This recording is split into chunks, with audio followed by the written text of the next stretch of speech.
Hello and welcome to Sleepy Science. I'm glad you're here. Whether your day ran long or you simply love drifting off to quiet wonder, tonight we'll float through soft, curious edges of knowledge. A star that shouldn't exist. A hidden pull on galaxies. Animals sensing trouble early, and a particle that appears, vanishes, and returns. We'll brush ancient, impossible stonework. Let strange matter slip through everything, catch deep space signals, and sink toward an untouched ocean layer. You'll meet colors that don't exist, an island where compasses fail, and a shadow, universe that mirrors our own. We'll ease into objects that seem to move without a push, the brain's quiet, dark energy, and the secret underground chatter of plants, clocks that run differently, Antarctica's buried shapes, and a whisper that may preface the Big Bang, a wire that remembers its shape, life-friendly cosmic conditions, and DNA patterns that shouldn't, but do. The sky's puzzling hum, a planet that survived the odds, synchronized animal deaths we can decode, and light that only seems to outrun itself.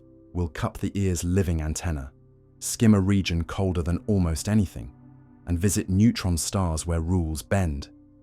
Every 16 days, a radio heartbeat, and beneath it all, a hidden energy web binding the living. Finally, we'll glance at daring ideas. Reality might be hiding, without rush or noise. Just you, your breath, and gentle science to quiet the body while waking awe. Before we begin, tell me where you're listening from and what time it is. Blanket under stars or warm indoor light. If this calm helps you rest, a like and subscribe guides more sleepy minds here. Now take a slow breath, feel the bed hold. And let's begin our tranquil drift to the luminous edges of what we know. The star that shouldn't exist, but does. You're taught early that stars obey neat rules. Gas clouds cool, collapse, ignite, shine, and die on schedules set by mass and chemistry. Yet every so often, the sky hands you an object that refuses the script. And the refusal is where learning begins. Take the puzzle of the impossible old star, a small, faint subgiant in our galactic halo, whose properties once seemed to place its birth older than the universe itself. An absurdity that forced astronomers to re-examine distance measurements, stellar opacities, and the nuclear reaction rates used as clockwork in models until the age tension softened into overlapping uncertainties, leaving behind not a contradiction, but a lesson. Even our best yardsticks need calibrating. Or consider an even deeper shock to expectation: the discovery of ultra-metal-poor stars with almost no iron at all, survivors from the cosmic dawn. In astronomy, metals means every element heavier than helium, and the early universe made almost none of them. So the first stars should have formed from nearly pristine gas that had trouble cooling, meaning they ought to have been enormous, burned fast, exploded, and vanished long ago. Yet here sits a tiny, long-lived relic with iron abundances millions to billions of times below the sun's, quietly orbiting through the thick halo. How can a star, born from almost nothing, still be here? The answer, hard won, is that our cooling story was incomplete. Carbon and oxygen fine structure lines, and even dust grains created in the very first faint supernovae can radiate, heat away efficiently enough to let small fragments of gas form low-mass stars. In some early explosions, the outer layers rich in carbon were blown into space, while iron-heavy cores fell back, seeding the next generation unevenly, and those carbon-enhanced. Iron-starved pockets could condense a little star that burns slowly for more than 10 billion years. The result looks like a paradox, a star that shouldn't exist, until you add the missing ingredient to the recipe, and suddenly the dish becomes inevitable. The same pattern repeats in other shouldn't-be cases once you unpack. The physics. Blue stragglers in ancient clusters masquerade as young stars because mass transfer or mergers in close binaries rejuvenate them with fresh hydrogen. Hot, bright S-stars whip around the Milky Way's central black hole where tidal forces seem too strong for starbirth, yet a dense gas disk can fragment even in that gravity, or stars formed farther out can migrate inward and be captured. Their outer layers stripped until only a tight survivor remains. Zombie remnants fly from supernova sites as hypervelocity helium stars because a companion was slingshotted free when the white dwarf beside it exploded. In each case, the headline reads like magic until the mechanism is traced. And then you discover nature never broke its rules. You just didn't know all of them. And if you want to understand why these outliers are so instructive, start with the basics of stellar bookkeeping. Mass sets a star's pace. Composition shapes how easily a collapsing cloud can shed heat and fragment. And environment, radiation, fields, magnetic fields, turbulence, tides, tilts the odds. Ultra-metal poor survivors teach you about the very first feedback loop in cosmic history, when the earliest explosions painted the newborn universe with just enough carbon and oxygen to change how gas cools. Age tension stars remind you that precision astronomy is a chain, and a small offset in distance or temperature scales can echo as millions of years on a clock. Too closetto black hole stars reveal that even near a monster's gravity, disks can self-gravitate and break apart if they're dense and cool enough, and that angular momentum can be shuffled by resonances until orbits look improbable. What makes the impossible star such a good teacher is not its drama, but its demand for specifics. What cooling lines, which explosion yields, how much fallback, what dust, what migration channel? And when you answer those questions, you don't just rescue one object from contradiction. You firm up the entire timeline from cosmic dawn to the present. Practically, you learn to read the chemical fingerprint in a star's light. Odd ratios, like very high carbon relative to iron, imply a faint, first supernova that coughed up light elements but swallowed heavy ones. Unusually low lithium hints at internal mixing or early astration. A slight squeeze in the subgiant branch position on the color magnitude diagram tells you about age. A trackable wobble in sky position tightens parallax and distance. Each measurement chisels away at impossible until the object sits comfortably inside a widened understanding. And there's a quieter personal piece hidden here too. You may be tempted to treat rules as walls, but in science they behave like invitations, maps that improve when you trace the blank parts. So a star that shouldn't exist becomes permission to ask better questions. What else have you assumed cannot form, cannot last, cannot survive a hostile environment? Often, what looks like a violation is really a sign that an overlooked pathway, an extra coolant, a binary partner, a migration route has been there all along. So you end your night with the same star, but a different feeling. Not that the universe is inconsistent, but that it is more resourceful than your first sketch allowed, and you carry that forward. Not as a grand metaphor piled too thick, but as a working habit, because the next time you meet an outlier in data or in life, you'll know to look for the missing mechanism before you declare the thing impossible. A hidden force pulling galaxies without explanation. You expect the universe to expand like a calm, even tide, every galaxy carried outward on the same swell. But when astronomers look closely, they find a subtle current under the waves, a steady drift that pulls whole swathes of galaxies in one broad direction, as if space itself had a slope. And the first hint you meet of this hidden tug is surprisingly local. Our own neighborhood is moving about 600 kilometers per second, relative to the faint afterglow of the Big Bang, the cosmic microwave background, which acts like a universal rest frame and makes that motion visible as a tiny, warm-cool dip across the sky. Expansion can't cause that dip by itself. Expansion pushes everything apart evenly. So there must be extra motion, peculiar velocity, layered on top. And peculiar velocities come from gravity, where mass is uneven, meaning somewhere, out there, beyond the Milky Way's bright river of stars and dust, lie vast concentrations of matter, mostly dark matter, that pull on us and on our neighbors with the quiet insistence of their combined weight. The difficulty is that for decades, the most promising suspects were hidden behind our own galaxy's blinding plane, a region called the zone of avoidance, where dust and starlight obscure background structures. So early maps showed a kind of gravitational mystery in the constellations Hydra and Centaurus, nicknamed the Great Attractor because galaxy clusters on both sides of the Milky Way seem to slide its way. And as radio, infrared, and X-ray surveys improved, peering through dust with long wavelengths, lighting up hot gas in clusters, we learned that the Great Attractor wasn't a single monster, but a busy crossroads on a much larger road network. Push the map wider, and you find the Shapley concentration, an enormous clumping of clusters even farther away.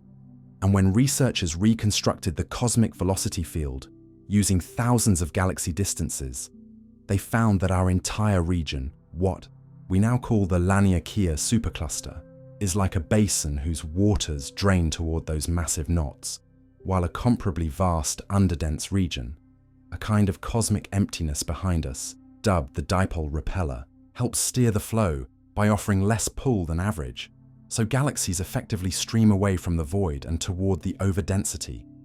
A push-pull pattern that needs no new physics, only the uneven geography of gravity. You can test this picture two ways: by watching how galaxies move compared to the distances you estimate from standard candles and rulers, type Ia supernovae, the Tully-Fisher relation for spirals, surface brightness fluctuations for ellipticals, or by asking the cosmic microwave background to act as a windsock, because hot electrons in galaxy clusters scatter that ancient light in a way that encodes the cluster's motion, a subtle effect called the kinematic Sunyaev-Zeldovich signal.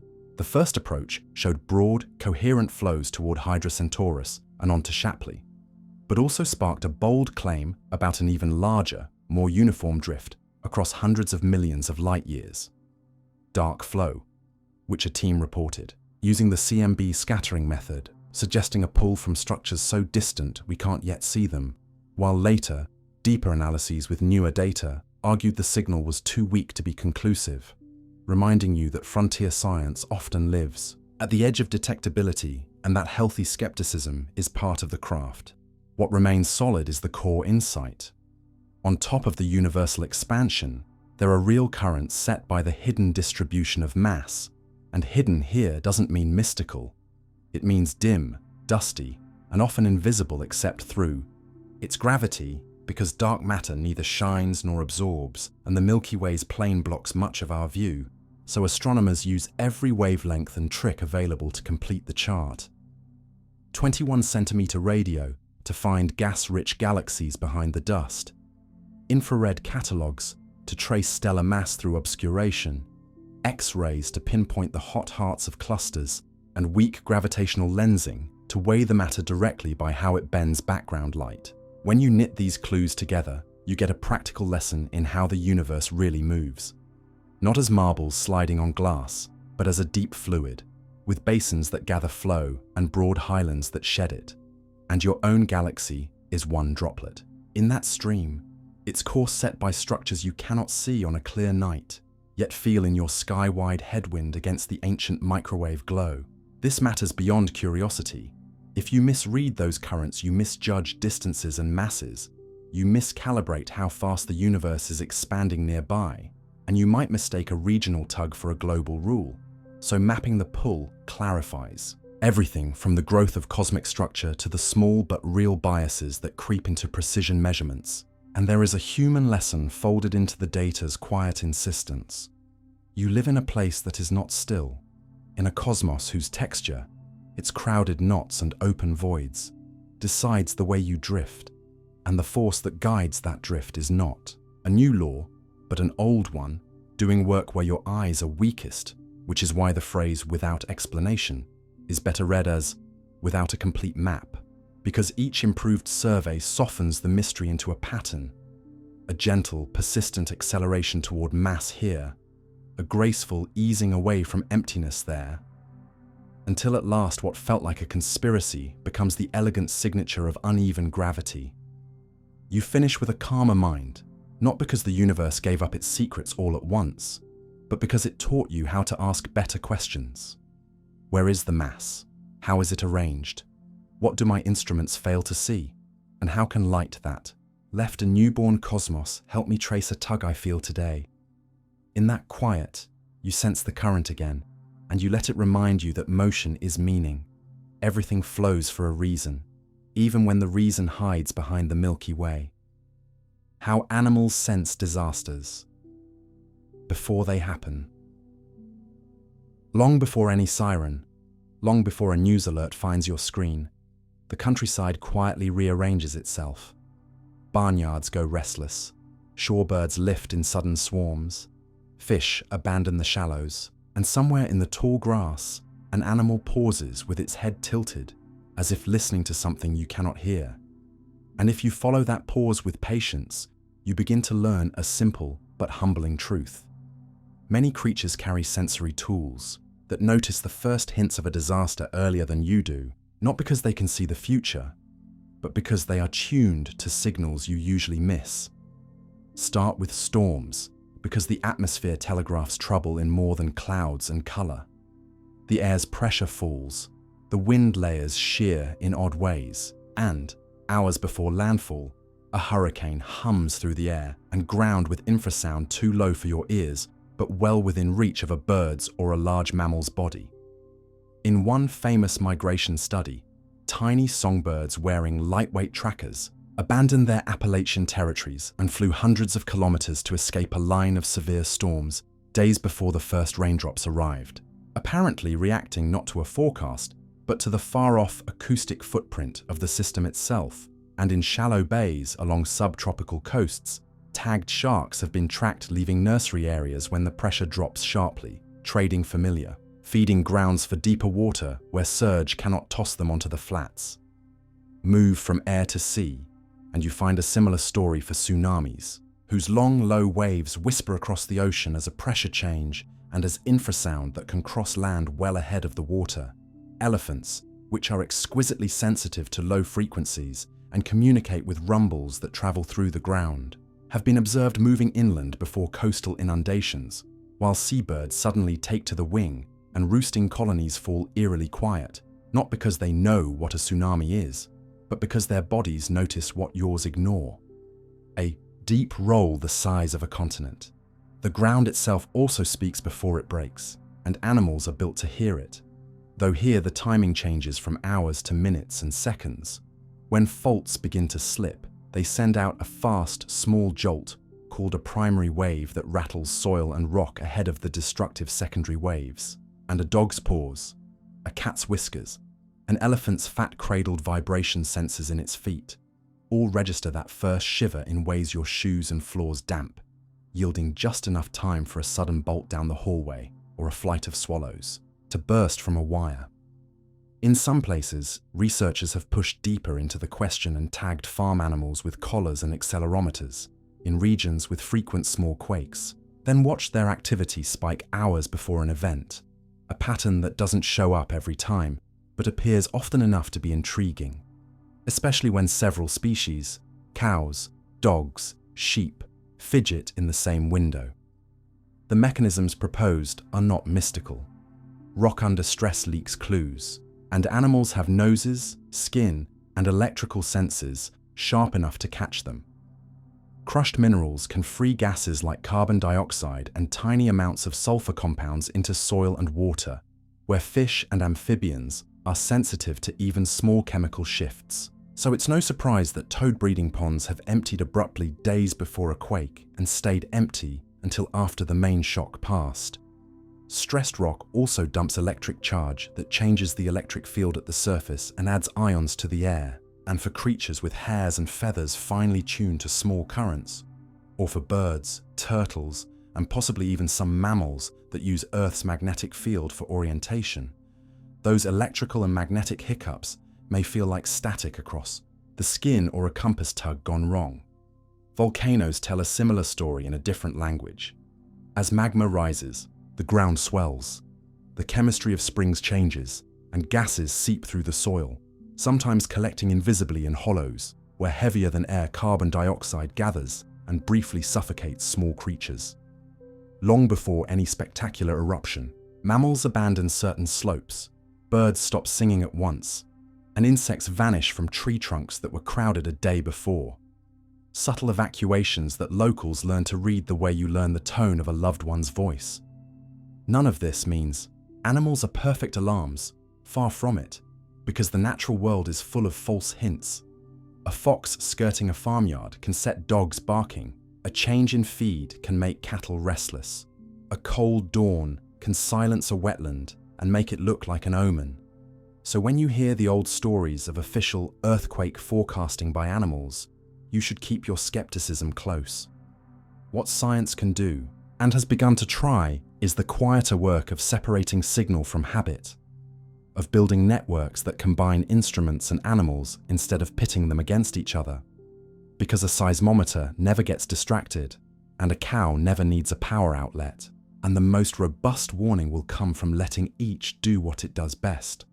Machines catching the crisp, fast pulse that travels seconds ahead of a quake, and animals flagging the slower, messier precursors that sometimes unfold over hours as the crust groans. The fields change charge, and the air thickens with ions. In practice, that means paying attention to classes of cues matched to the kind of threat. Pressure and infrasound for storms and tsunamis, odd vibrations for earthquakes, smell and air, chemistry for volcanic unrest. It means noticing which species speak clearly in which contexts. Migratory birds for distant thunder and tornadic lines, elephants and hoofed mammals for ground-borne rumbles, amphibians for water chemistry shifts, sharks for pressure falls in shallow bays, and it means treating every charming anecdote with the same discipline you would apply to a graph, because memory loves drama and forgets all the quiet nights when the barn was calm and nothing happened. If you live near coasts or faults or volcanoes, you can turn this into practice without any mysticism at all. Learn the ordinary rhythms of the animals around you, not so you can crown yourself a prophet, but so you can tell the difference between a fox and a tremor, between a squall and a supercell, between a stream burping after a cold rain and a spring reacting to gas from below. Build your human alerts, the official ones, on top of that attention, not instead of it, and you will sometimes buy yourself minutes that matter.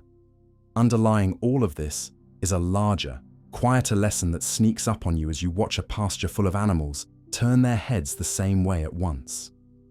The planet is always talking, not in words, but in pressures and rumbles and charges and faint smells.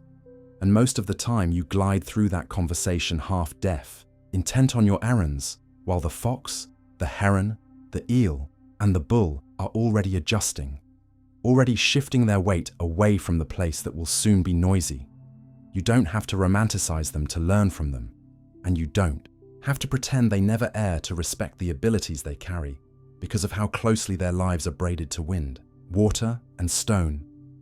So when you hear a sudden hush roll across a marsh, or you see swallows coil into the windless sky, or the dogs of a neighborhood startle in the same moment without an obvious cause, you can let the feeling be what it is.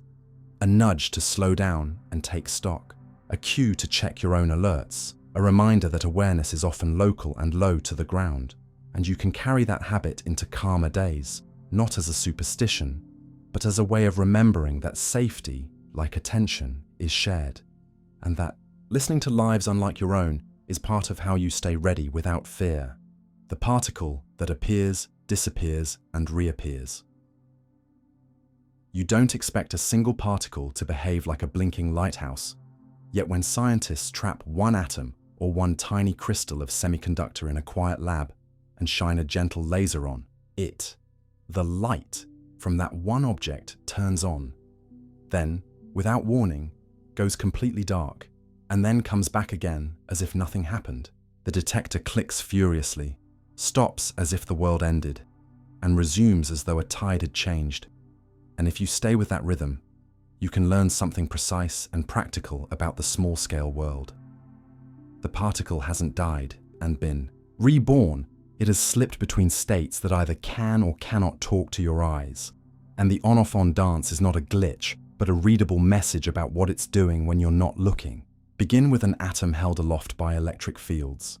A single ion that would drift away but for the trap and the steady, colored light that drives one particular transition to make it fluoresce.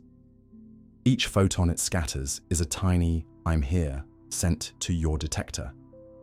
Until, out of the blue, the glow stops. What happened is a quantum jump, into a long-lived, quiet state that your laser doesn't excite. A shelf where the atom can sit for a while without emitting. When it falls back, the glow returns, and you watch brightness and darkness alternate in crisp stripes of time, each off period tracing the lifetime of that shelf. For decades, people argued whether such jumps were real events or just a bookkeeping trick in our equations. But in the 1980s, experimentalists learned to watch a single atom's fluorescence one photon at a time and saw the bright, dark steps with their own detectors, not as smooth fading, but as genuine pauses. The atom appears when it sends light, disappears when it hides in a state that cannot, and reappears when it returns. No mysticism, only an internal switch that either couples to your instrument or doesn't. Now move to a different particle, a quantum dot, an artificial atom carved inside a tiny piece of semiconductor. And the same on-off story plays out for a different reason.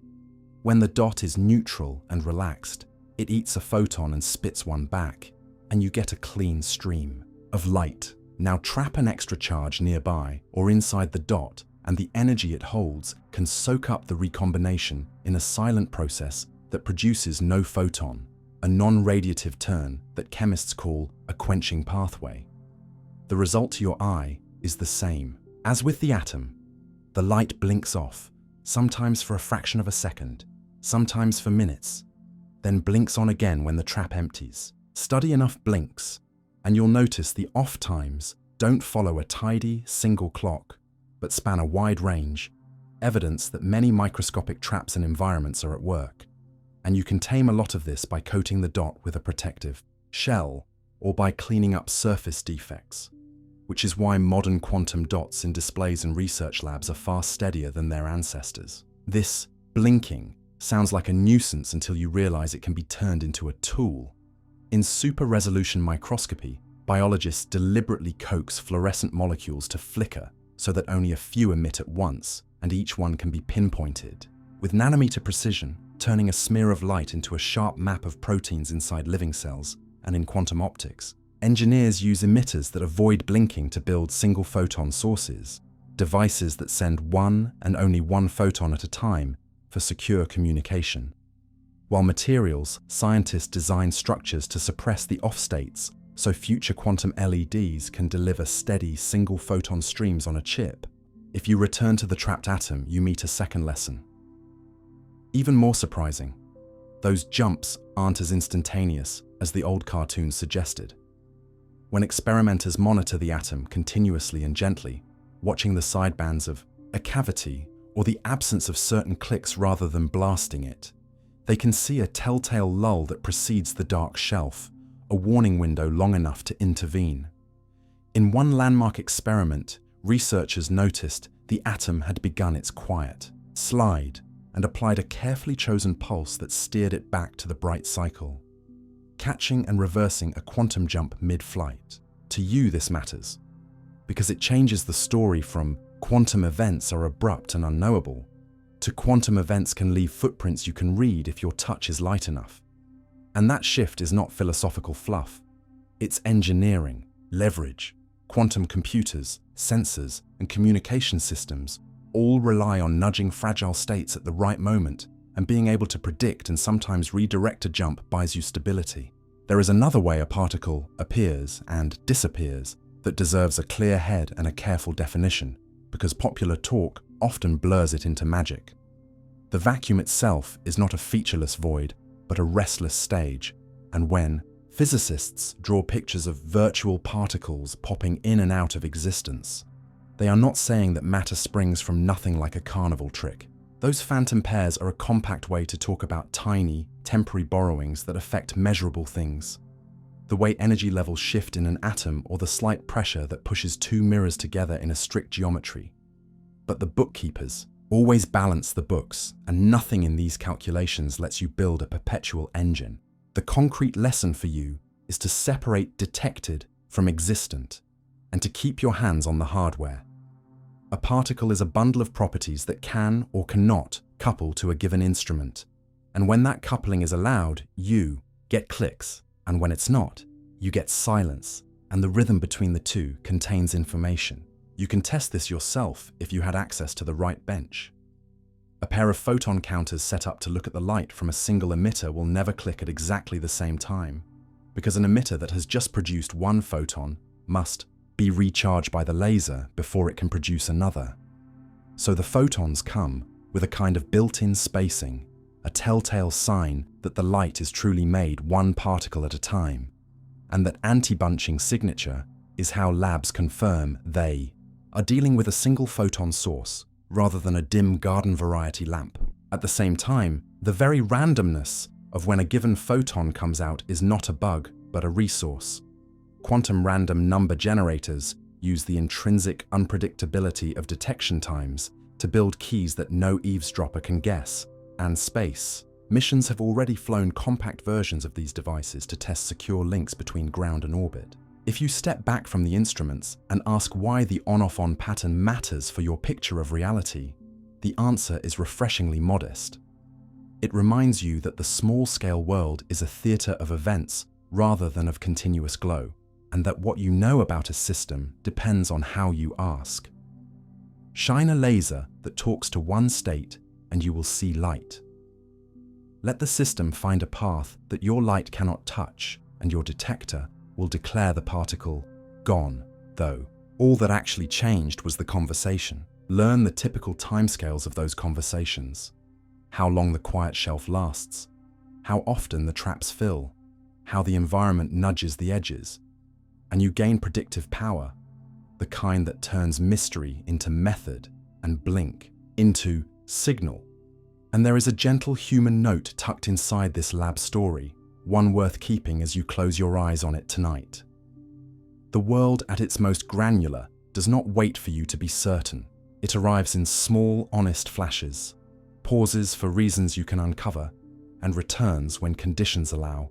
And your job is not to demand an unbroken beam, but to learn the grammar of appearing and disappearing so that, when the next dark interval comes, on a screen, in a plan, in a line of data, you know to hold steady, watch closely, and be ready for the moment the light begins again. Ancient structures built with impossible precision. Trail your fingertips along a seam in a wall built centuries before your language existed, and you'll feel almost nothing.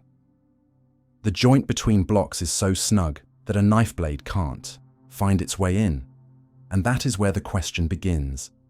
How did people with copper chisels, wooden levers, and rope achieve fits and alignments that look impossible from the outside? The honest answer is less magical and far more instructive, because precision in the ancient world was not a single leap, but a chain of patient steps, each one observable, repeatable, and within reach of tools they actually had. Start with getting a straight line and a true level, since every later miracle depends on these two. Egyptian builders stretched knotted cords to define baselines, plumb bobs to find vertical, and water-filled trenches as giant spirit levels. If the water touched the trench edges equally, the line was level, then checked angle with simple set squares and 3-4-5 triangles that guarantee a right corner.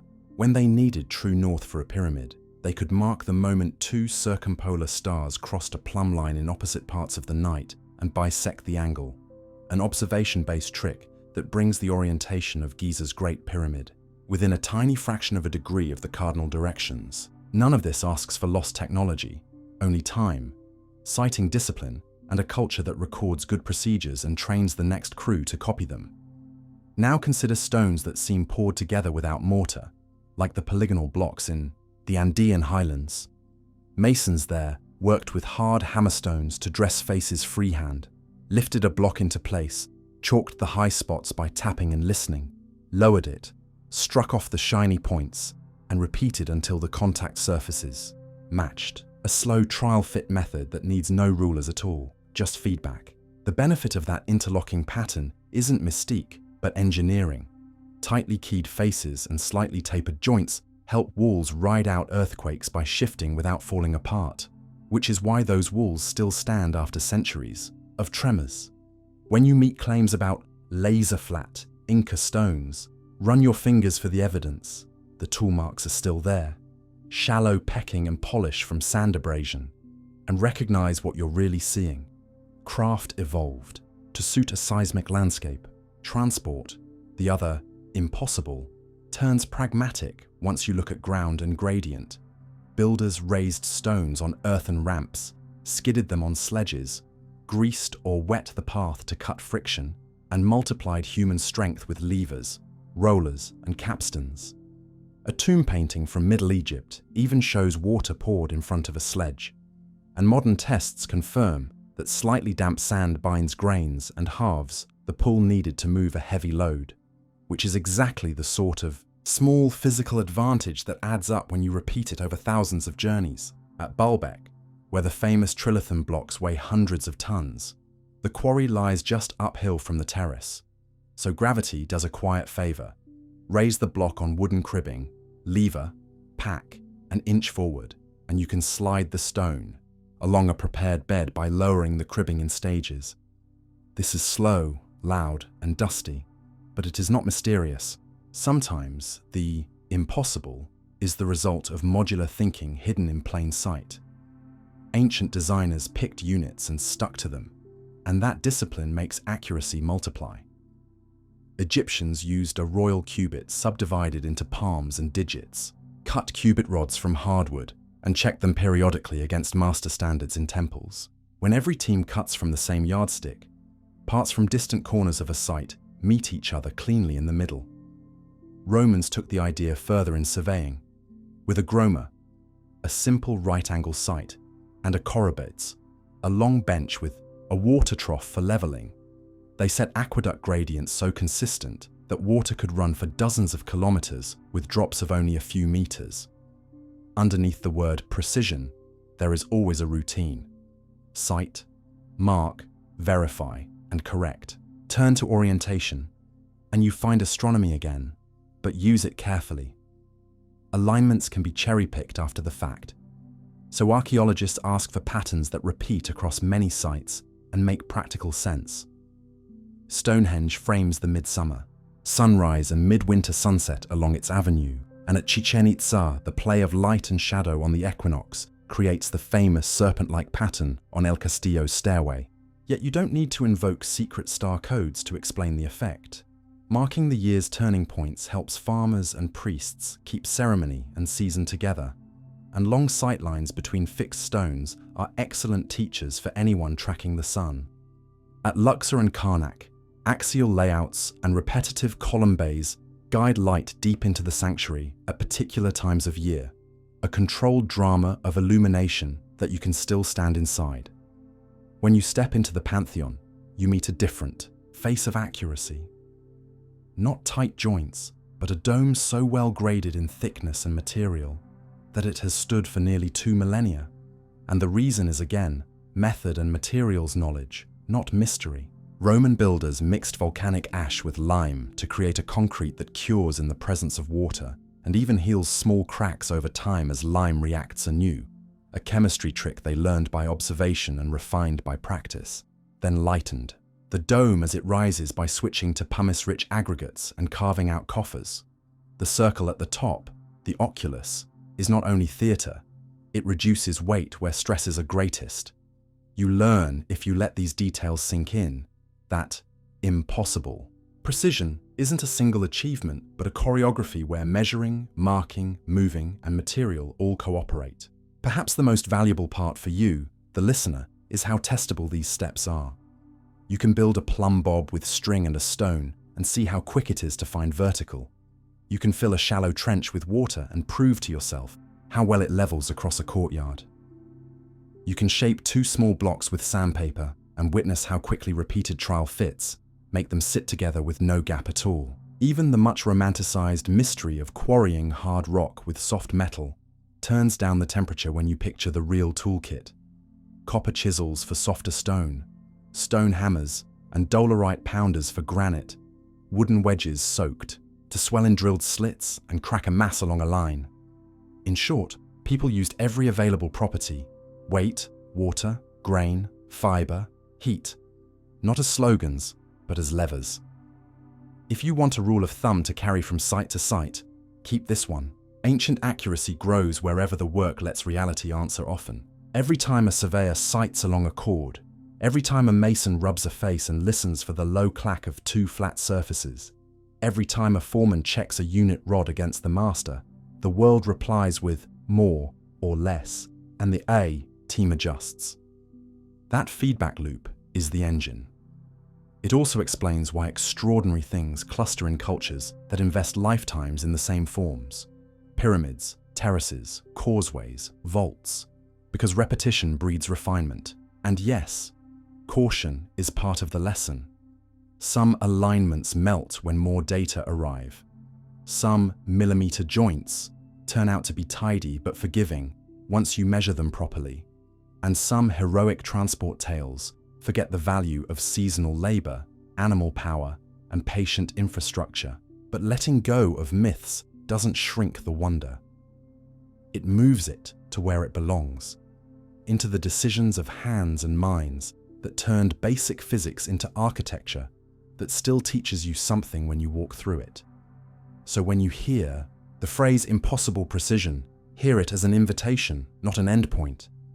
Ask which reference lines made it possible, which units kept errors small, which tricks of sand, water, wood, and patience shifted the work from maybe to done, fin, and notice how that question changes your gaze.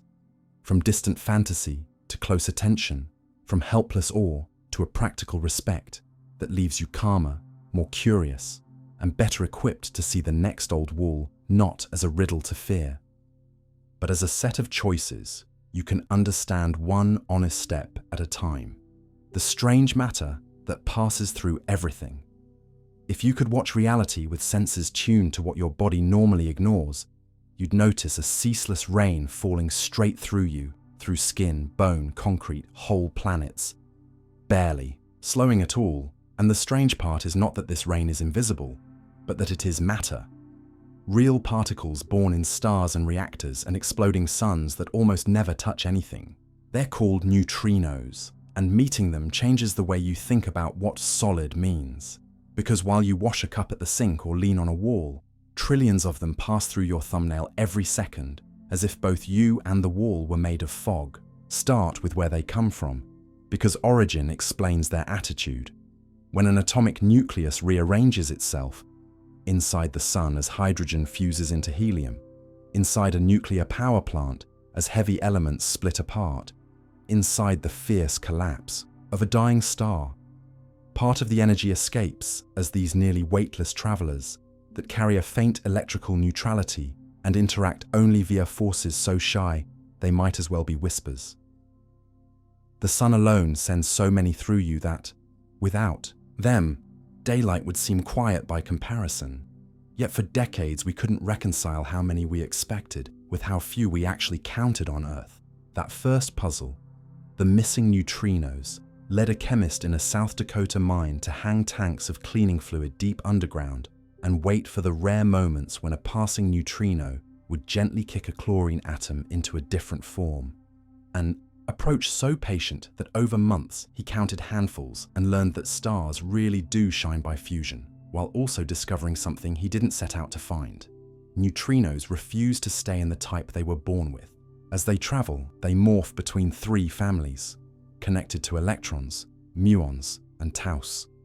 So if you build a detector that only hears one family, you will undercount.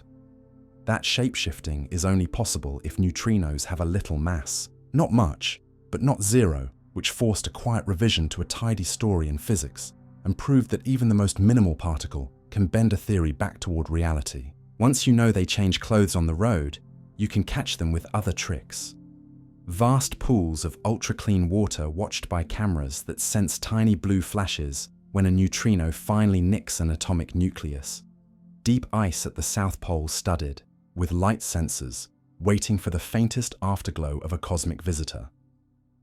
And heavy water, whose split-second responses let you count all three families at once and settle the question that haunted those early solar counts. These instruments are big because the particles are aloof. If you want a conversation with an introvert, you make the room comfortable and you wait. And every once in a great while, the universe rewards the patience with an event that changes your sense of scale. In 1987, A star in the Large Magellanic Cloud collapsed, and detectors around the world recorded a few dozen neutrinos arriving hours before its visible light brightened the sky. A message from the core that beat the light's long, smoky journey through the ejected star, and it told you in the clearest possible way that neutrinos can be messengers from places light escapes too slowly to warn you. That same ability makes them anchors for a new kind of astronomy, where you don't only look, you also listen for gravity waves, scan the sky for high-energy neutrinos, and compare signals to pin down a source, as happened when a particle tracked to a distant blazar in 2017 helped identify a galaxy whose central black hole was flinging a jet straight at us. Neutrinos also come from our own planet. Radioactive elements inside Earth emit them steadily as they decay, so geoneutrino counts tell you that a surprising fraction of the planet's internal heat comes from those deep, slow reactions, not just from leftover warmth of formation. A practical clue for models of the mantle you'll never drill. Reactors produce them so reliably that portable detectors can monitor output from outside a facility fence, an emerging tool for nuclear safeguards.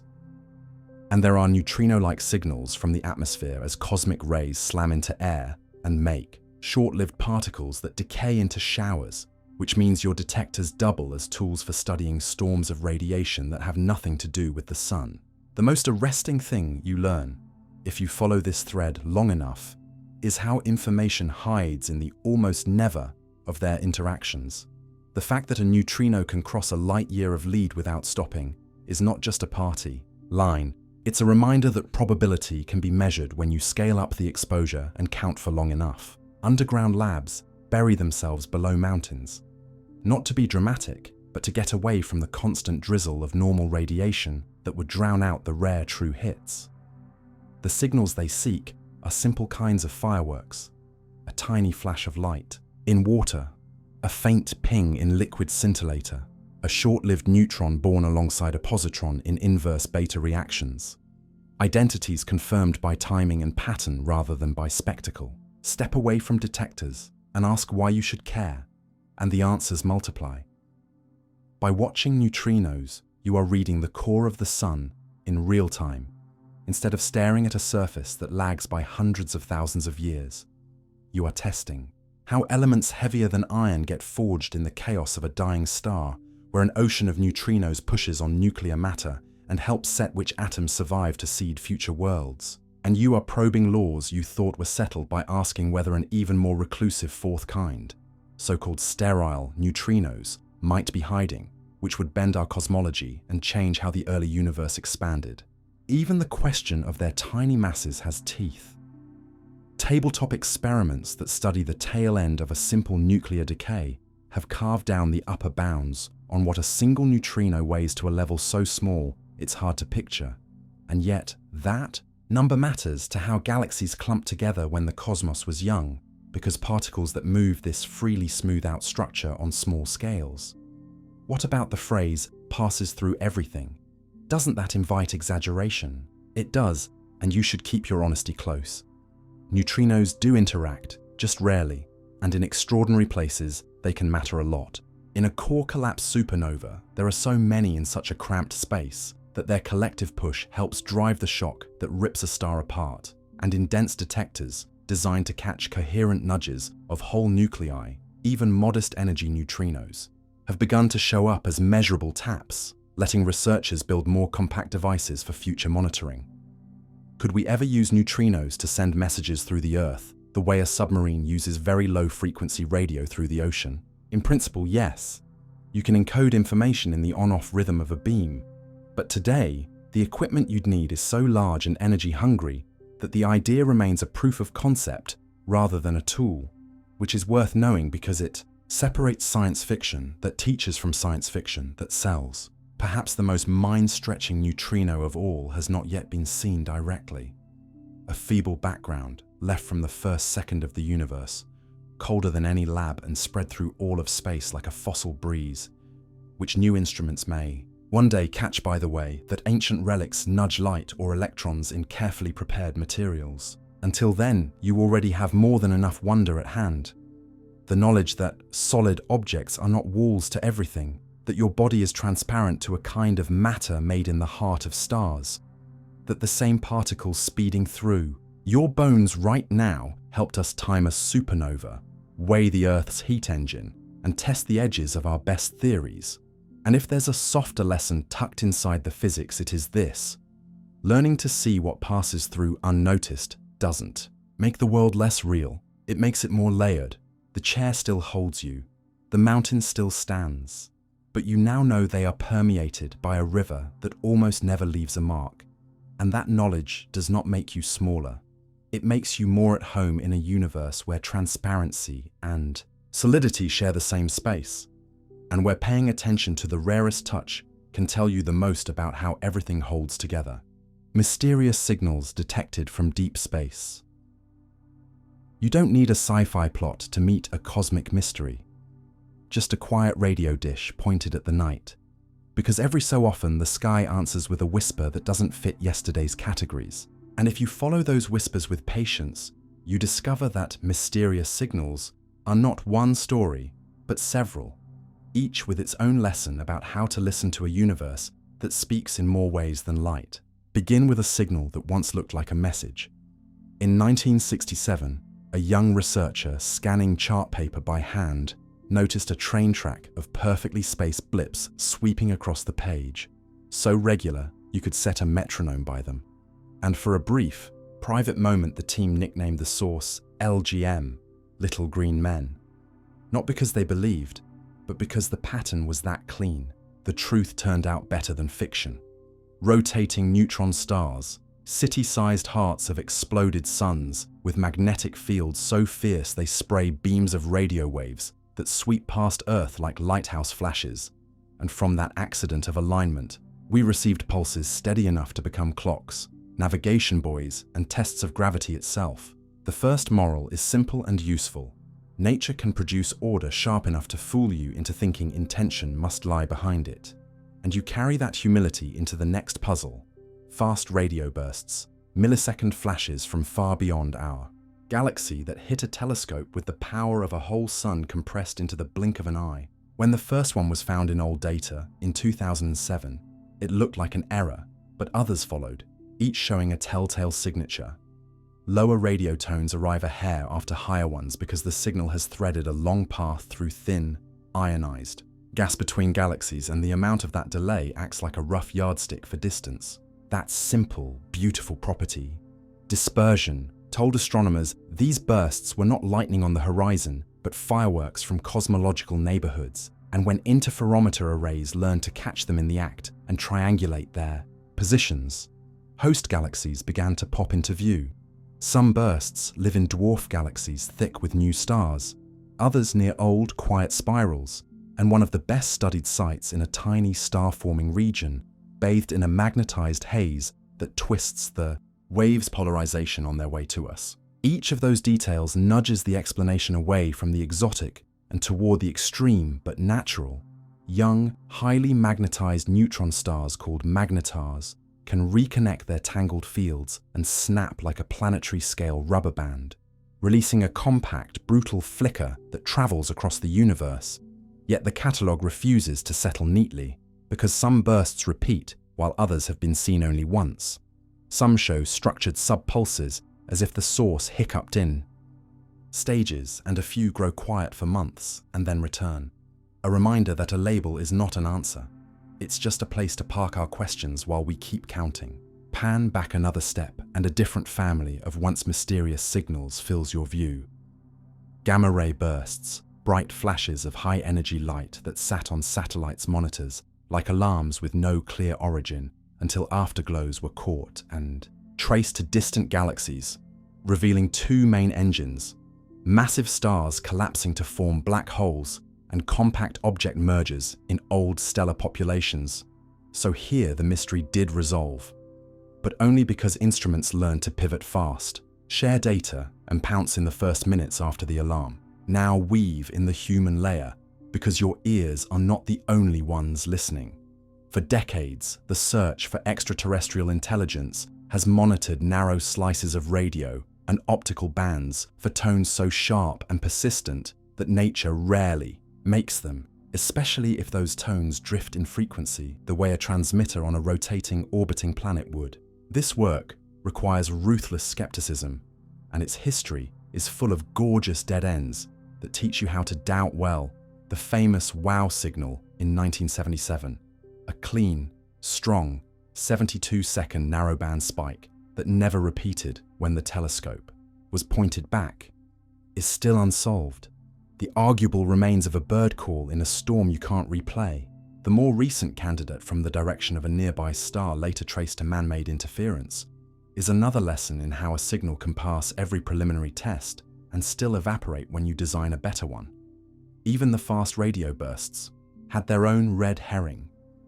For years, a subclass of spiky events haunted one telescope and later turned out to be the signature of a microwave oven in a staff room opening at just the wrong moment.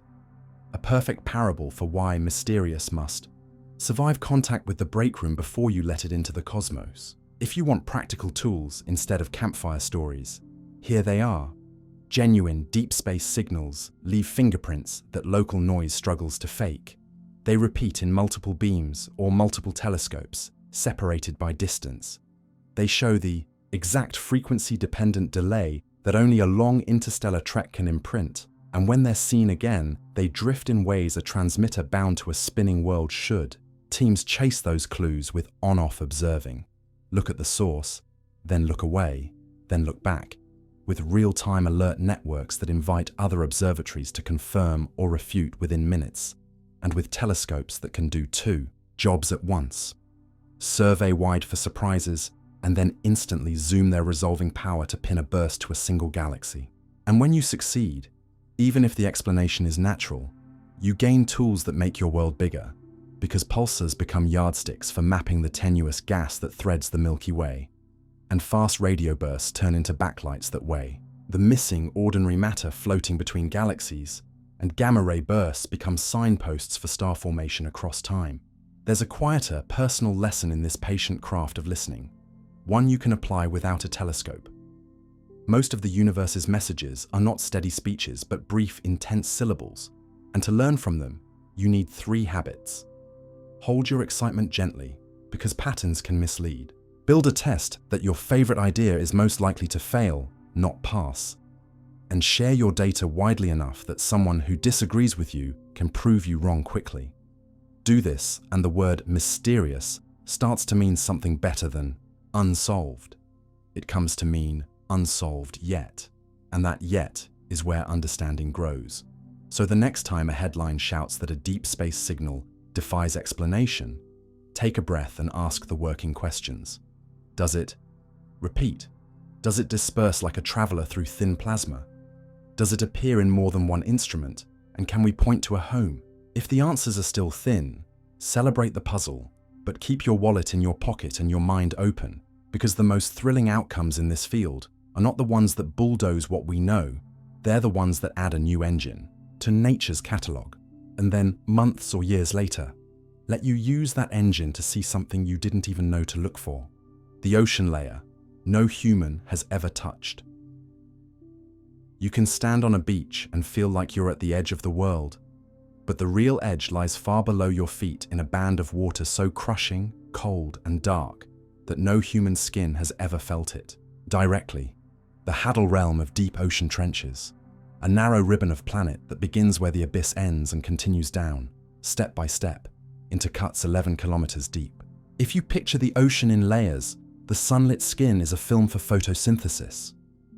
The twilight below it holds the daily commute of small creatures that rise at night and sink by day. The midnight zone swallows almost all light.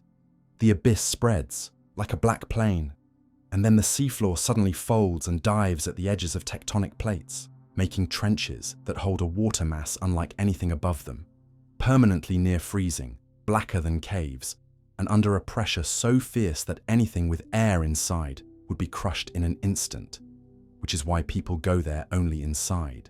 Carefully engineered shells and still never touch it. The water never touches us, and we never touch it. The strangeness of this layer starts with simple physics you can feel in your imagination. Every 10 meters down adds another atmosphere of pressure, and by the time you reach trench floors, there are more than 1,000 times the weight you no at the surface squeezing every square centimeter. So life that makes it here builds different solutions from the start. Cell membranes kept flexible by special fats, proteins stabilized by natural molecules that act like braces, and enzymes tweaked to work in cold and crush where ours would fold. Even fish have a limit. And the deepest confirmed swimmers, the delicate snailfish living at depths that would flatten a submarine the size of a car if it were hollow, carry gelatinous bodies, thin bones, and chemistry tuned not for speed but for survival. Around them creep amphipods and sea cucumbers, long-legged isopods and single-celled giants called xenophyophores that grow as big as dinner plates, all sifting a steady snow of dead plankton and fragments that fall from far above. And here, the Hadal layer teaches you its first quiet lecture. Trenches are not empty. They are hungry, and the shape of the seafloor funnels food and debris into them like gutters along a roof. Because trenches sit where plates dive, earthquakes and landslides send sudden avalanches of sediment and organic matter downhill, and that pulse can feed these communities for months while also burying carbon, locking bits of surface life into mud that may stay there for centuries or longer. So a place you'll never visit matters to your climate. The second lecture is about endemism and isolation. Each trench is its own world, separated by ridges that most Hadal creatures never cross, so lineages split and specialize as if on islands, which is why scientists lower baited cameras and see suites of scavengers that change from one trench to the next, and why the genes of Hadal bacteria carry signatures that differ trench by trench, as if the planet had knitted separate laboratories and sealed each one with pressure. If you want to know how we discover this without being there, look at the tools rather than the myths. Glass spheres that can survive the squeeze-hold electronics and lights, syntactic foam, plastic loaded with hollow glass microspheres, adds buoyancy without collapsing. Titanium frames carry cameras and traps. Acoustic releases drop weights so a lander can float back up with its memory full. Sometimes submersibles carry people in armored spheres, but even then the contact is indirect. The water remains a black, hostile medium on the far side of a window, while instruments do the touching and tasting. We lower sediment corers that bite columns of mud and bring up bacteria that can grow at pressures so high they seem unreal. And we return with amphipods laced with industrial pollutants that prove how far our surface habits reach. Plastic fibers and persistent chemicals have been found even in the deepest trenches, a hard proof that remote is not the same as safe. Perhaps the most practical part of this story for you is what the layer can tell us about the planet's engine. Trenches mark the places where old seafloor sinks back into the mantle, dragging wet sediments down, squeezing out fluids, and reshaping the chemistry of the ocean above through small, slow leaks. Learning how those exchanges work tightens our models of earthquakes, tsunamis, and volcanic arcs. Higher up, just above the abyss, there's another boundary that deserves your attention because it is tied to the trenches by gravity and food. The vast twilight zone recycles carbon as billions of small animals and jellies eat, excrete, and sink, and the fraction that escapes this gauntlet and reaches trench floors can be buried. Which means what happens in a water mass no one has felt may influence how much carbon stays out of the air. The map, meanwhile, is embarrassingly unfinished. Most of the seafloor has yet to be charted at the detail you take for granted in roadmaps, so even the shapes of many trenches are known only in broad strokes, and new expeditions still find scarps, sills, and pockets that change how currents flow and where life clusters. If you want a sober test for what to believe next time you hear a story from the deep, ask 4 questions. Did a real instrument go down and come back? Did more than one method see the same thing? Can a different trench reproduce the pattern? And does the explanation rest on known physics and biology rather than wishful gaps? When you apply that filter, you keep your wonder and lose the fantasy. And what remains is better. A planet that hides most of its living space in darkness, sustains creatures sculpted by pressure rather than light, and runs part of its carbon and rock cycles through a layer so alien to you that it might as well be another world. You may never feel Hadal water on your skin, but you can learn to feel its presence in your thinking. in the way you picture Earth not as a surface with an ocean on top, but as an oceanic body whose deepest folds do quiet work for the rest of us. And as you leave the shore and head back to your day, that shift in picture is the real contact. Not conquest or tourism, but an informed humility, the kind that replaces the phrase, "no human has ever touched," with a better one. No human has touched it yet with enough attention. Because the deeper you study, the more you realize that knowing is a kind of touch, and that the world, below the last sunbeam, is still waiting, patiently, for you to listen with better ears. Why? Some people see colors that don't exist. You think color is a property of the world, red in the apple, blue in the sky, until someone shows you a shade you can't point to anywhere on a rainbow.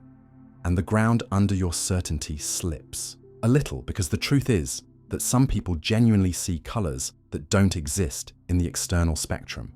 And learning why teaches you how much of seeing is your brain's best guess. Begin with basics you can hold in your head without numbers. Your eyes carry 3 kinds of cone sensors tuned roughly to long, medium, and short wavelengths, and your brain doesn't read them like 3 paint buckets. It reads the differences between them, pushing and pulling their signals in opponent pairs, red versus green on one axis, blue versus yellow on another, light versus dark on a third, because that comparison code is faster and more efficient than raw brightness. This wiring gives you a powerful side effect. There are non-spectral colors, hues not present in any single beam of light, that you can still see vividly.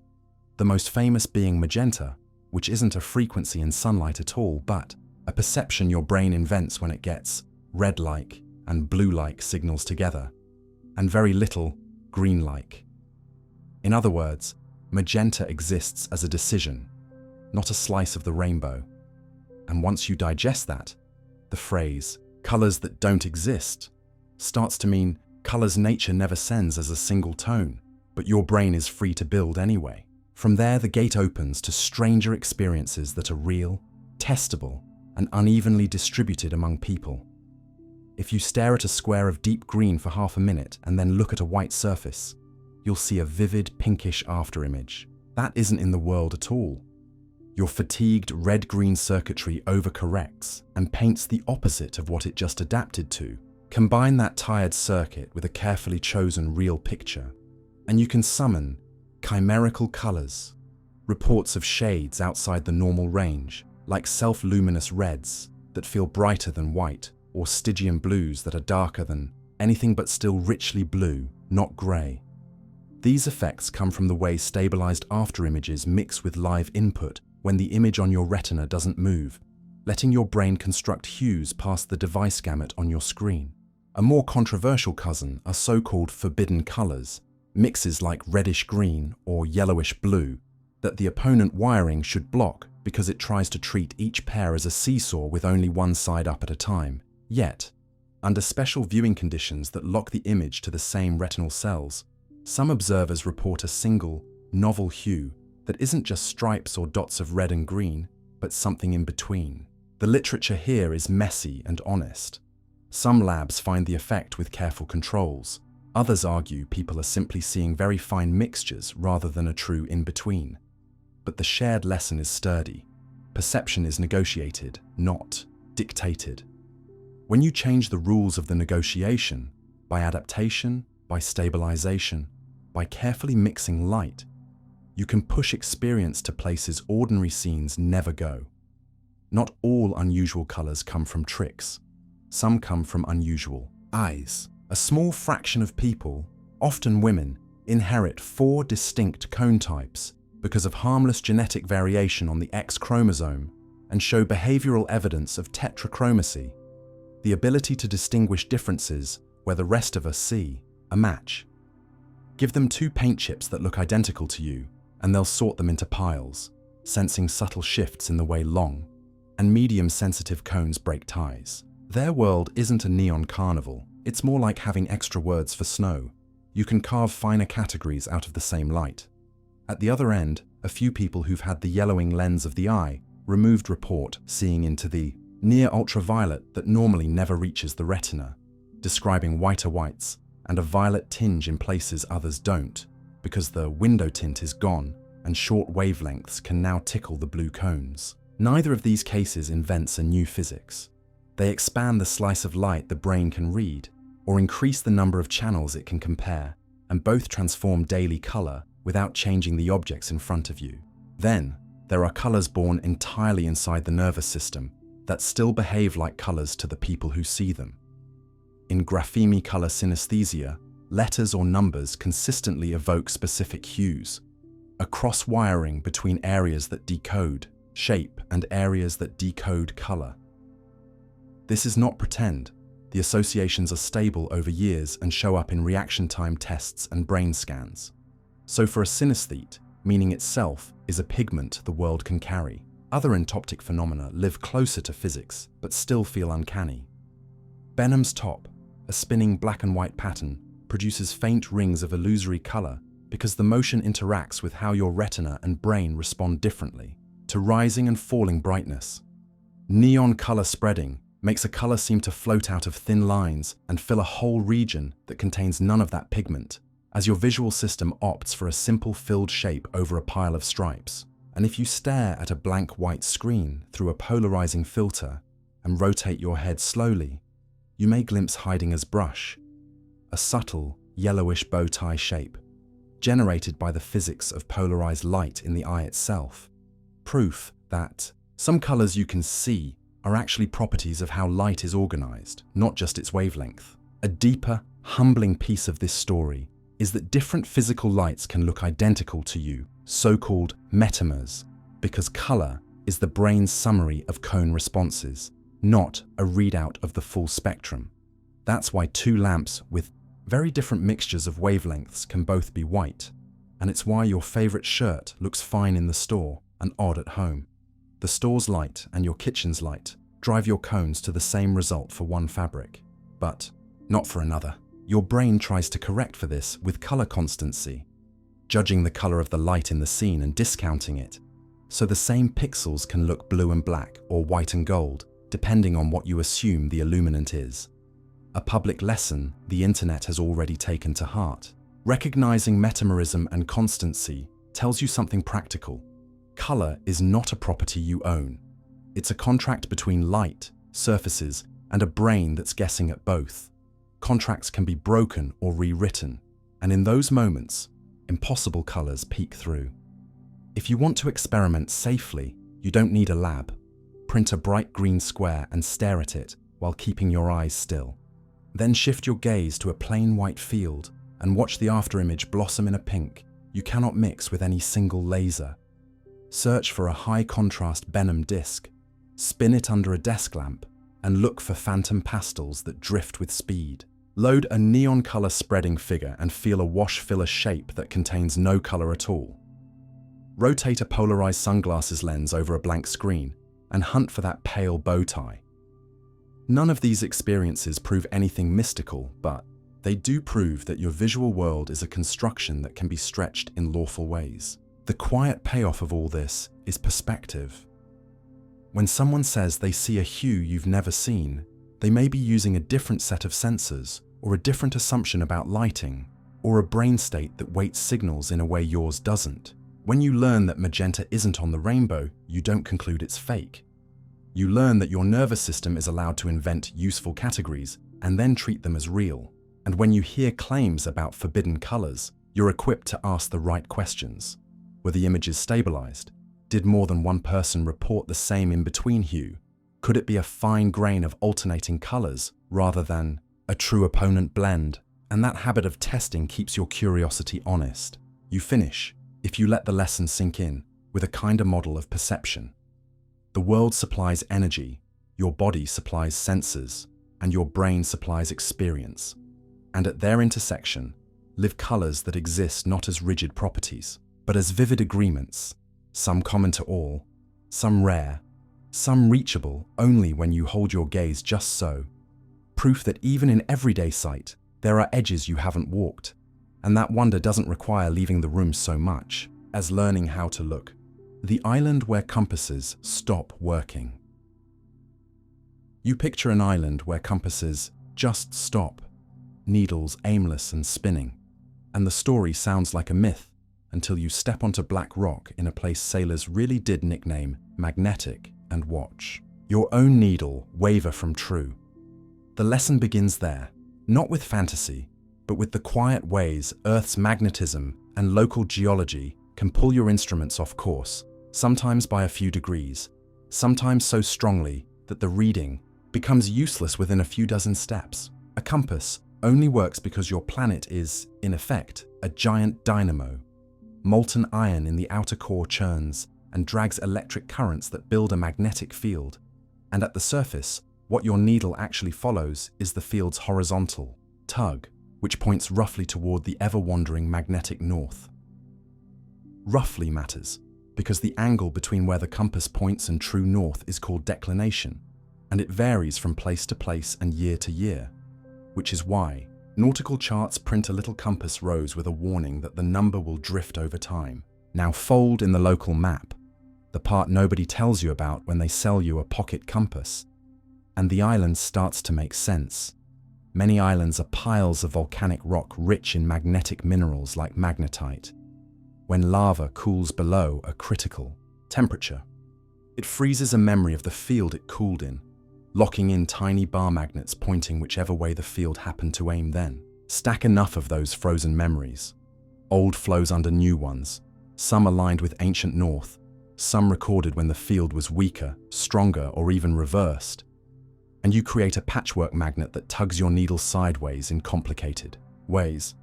Walk 10 meters and the patchwork changes so the compass swings again. If you want a real-world anchor for the legend, consider the place the British explorer James Cook named Magnetic Island off northeastern Australia after his ship's compass misbehaved in 1770, a small but telling deviation he flagged that later surveys traced to pockets of magnetic rock on and around the island.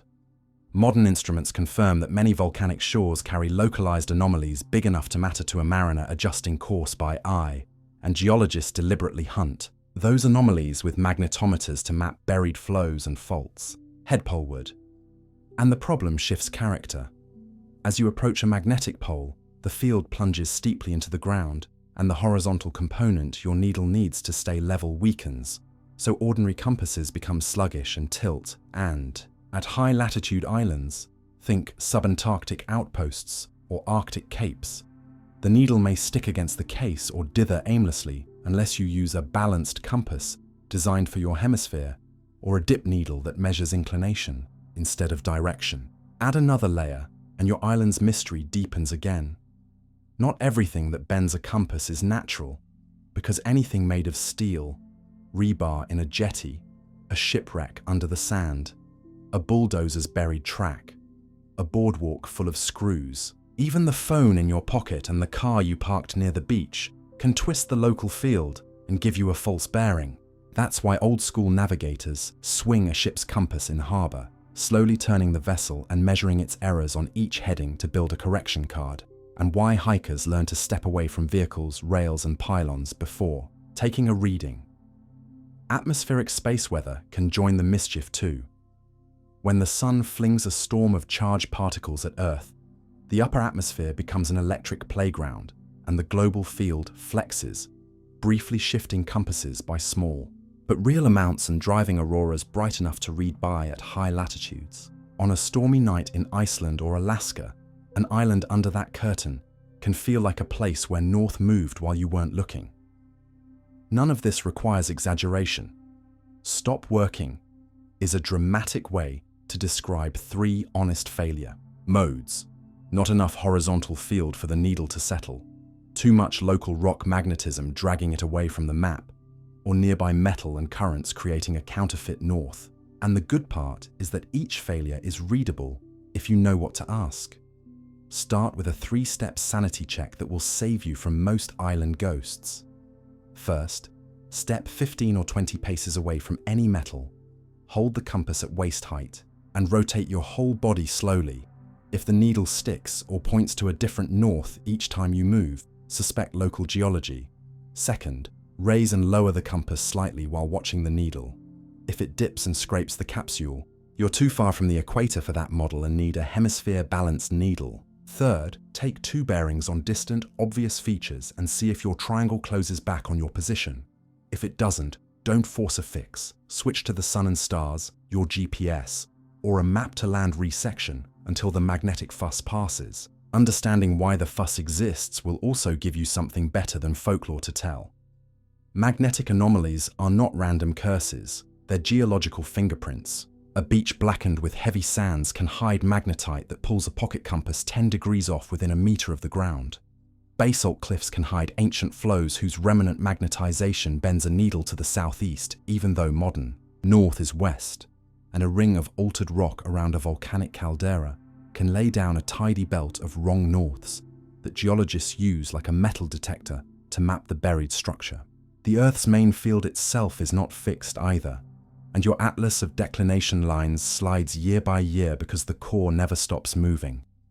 That slow drift can make a route that was safe to follow by compass 10 years ago subtly wrong. Today, unless you update the correction printed on the chart, which is why any honest story about a baffling island should include the footnotes. What year? What declination? What rocks? What metal nearby? If you're tempted by the romance of islands where every compass goes mad, keep your curiosity but trade the myth for skill, because the real wonder is not that a needle can be fooled, but that you can learn to decode the trick.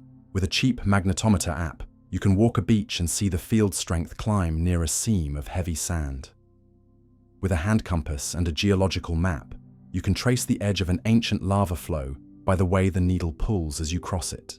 With patience and a clear sky, you can let the sun give you true directions at local noon when its shadow points north-south, or find Polaris at night and carry a heading no magnet can corrupt.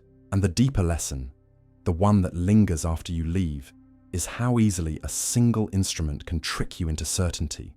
How a needle that looks authoritative is still just a negotiator between core, rock, weather, and the metal in your own hands. You finish the day a little wiser and a little calmer. There are islands where a compass is the wrong tool unless you know its limits, but there are no haunted bearings, only fields you haven't learned to read yet. And once you do, the island, where compasses stop working, turns from a campfire story into a classroom, one that teaches you to cross-check, to look up from the dial and out to the horizon, and to remember that navigation, like knowledge, gets safer the more independent lines you use to find your way. A bizarre shadow universe that mirrors our own. You've stared into mirrors your whole life and expected nothing more than your own face, yet physics hides a stranger idea behind the glass. A shadow universe that looks familiar in outline, particles, forces, even chemistry, but barely brushes ours, like two cities sharing the same gravity well while living under different streetlights. And the reason scientists take this seriously isn't romance. It's a trail of precise questions that begin with a very specific asymmetry in nature.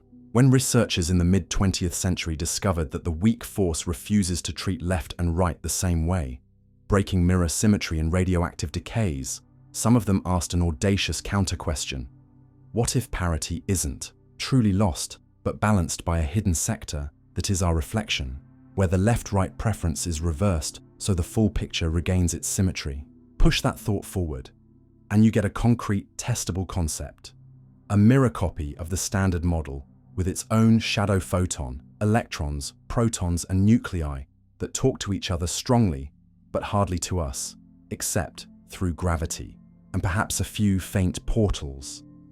In that picture, what you call dark matter might not be a single, inert substance, but a whole parallel ecology.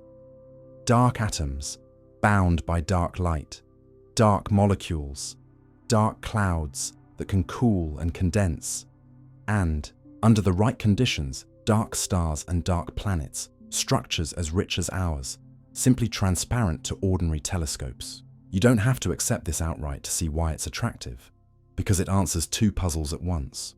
Why most of the mass in galaxies fails to shine, and why known particles seem oddly balanced as if mirrored. But an appealing story must survive hard accounting, and cosmology provides the first ledger. The light elements forged in the first minutes after the Big Bang, and the delicate ripples in the cosmic microwave background. Both care about how much radiation and matter the universe carried at birth.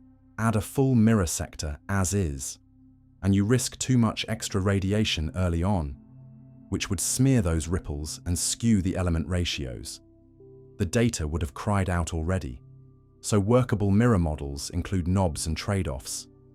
The shadow world may have started a bit cooler than ours, so its radiation left a smaller imprint, or its coupling to our world is so slight that only gravity connects us until late times. This isn't hand-waving, it's the discipline of fitting a wild idea to tight measurements, and many variants have been tuned or ruled out by precisely those sky maps and abundance counts. The next round of scrutiny comes from how matter clumps. Ordinary dark matter, in the simplest picture, is cold and barely interacts with itself, forming puffy, nearly collisionless halos that cradle galaxies. A mirror sector with its own force could, in principle, rub against itself, radiate its own light, and lose energy, cooling, allowing some of it to collapse into a thin disk aligned with a galaxy's stars. That prospect is both promising and dangerous, because a dark disk would leave fingerprints in stellar motions we can measure, and surveys of star speeds around the Milky Way put strict limits on how much dissipative dark material can hide in a plane like ours. The verdict so far is that most dark matter behaves as if it's nearly collisionless, consistent with spectacular colliding cluster systems where galaxies and their dark halos pass through one another while normal gas slams, shocks, and lags behind. Yet those same observations leave room for a modest fraction of dark plasma or dark atoms, a small component that cools and clumps differently, enough to sharpen the inner density profiles of dwarfs or mimic some of the small-scale quirks in galaxy rotation, but not enough to reshape the cosmos wholesale. The honest reading is nuanced. If a mirror world exists, it probably shares the mass budget with a dominant, more aloof component, the way a salt marsh sits beside, not instead of, the open sea. How would you ever test a claim so hidden? Gravity is your universal translator, lensing maps that weigh matter by how it bends background light. Don't care whether the mass glows, so astronomers build ever sharper reconstructions of dark structure from weak lensing surveys and read them against computer universes that include or exclude self-interacting or dissipative shadow components. Time domain astronomy joins in. If a fraction of dark matter can clump into compact objects, dark stars that died into black holes, say, then their gravity can briefly magnify the light of background stars or ring space-time in gravitational waves during mergers in a way that hints at a hidden formation channel. Laboratory physics, meanwhile, hunts the portals that could link sectors. A sliver of mixing between our photon and a dark photon would let ordinary charges feebly feel shadow charges, leaving crisp signatures in sensitive beam experiments and light shining through walls setups. A Higgs portal would let our mass-giving field brush theirs, minutely adjusting how the Higgs particle is produced or decays. A neutrino portal would allow right-handed neutrinos to bridge worlds, altering oscillation patterns in ways long baseline experiments are crafted to notice. Even neutral particles you meet in textbooks become scouts. Neutrons stored in material bottles have occasionally shown puzzling losses. Dedicated groups test whether some vanish into an unseen partner state under specific fields and then reappear, a long shot many expect to fail, but the kind that forces careful calibrations and produces better measurements even when the exotic outcome doesn't arrive. One modern, theoretically focused twist you might hear about is the twin idea, a mirror-like sector where the copy isn't for cosmic romance, but for a technical reason, protecting the Higgs mass from quantum jitters without the conspicuous, new particles we haven't found in colliders. In those models, the mirror partners don't carry our electric charge or color, so they've dodged detection so far, but their presence can still leak into precision Higgs data and rare processes, giving collider physicists a map of where to look harder. Passageways like these remind you that shadow universe doesn't mean science is over. It means the search moves into regimes where both sky and lab have to check each other.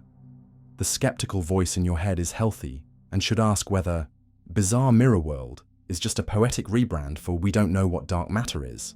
The answer worth carrying is that the mirror hypothesis is one detailed way to pin down dark with specific, breakable predictions.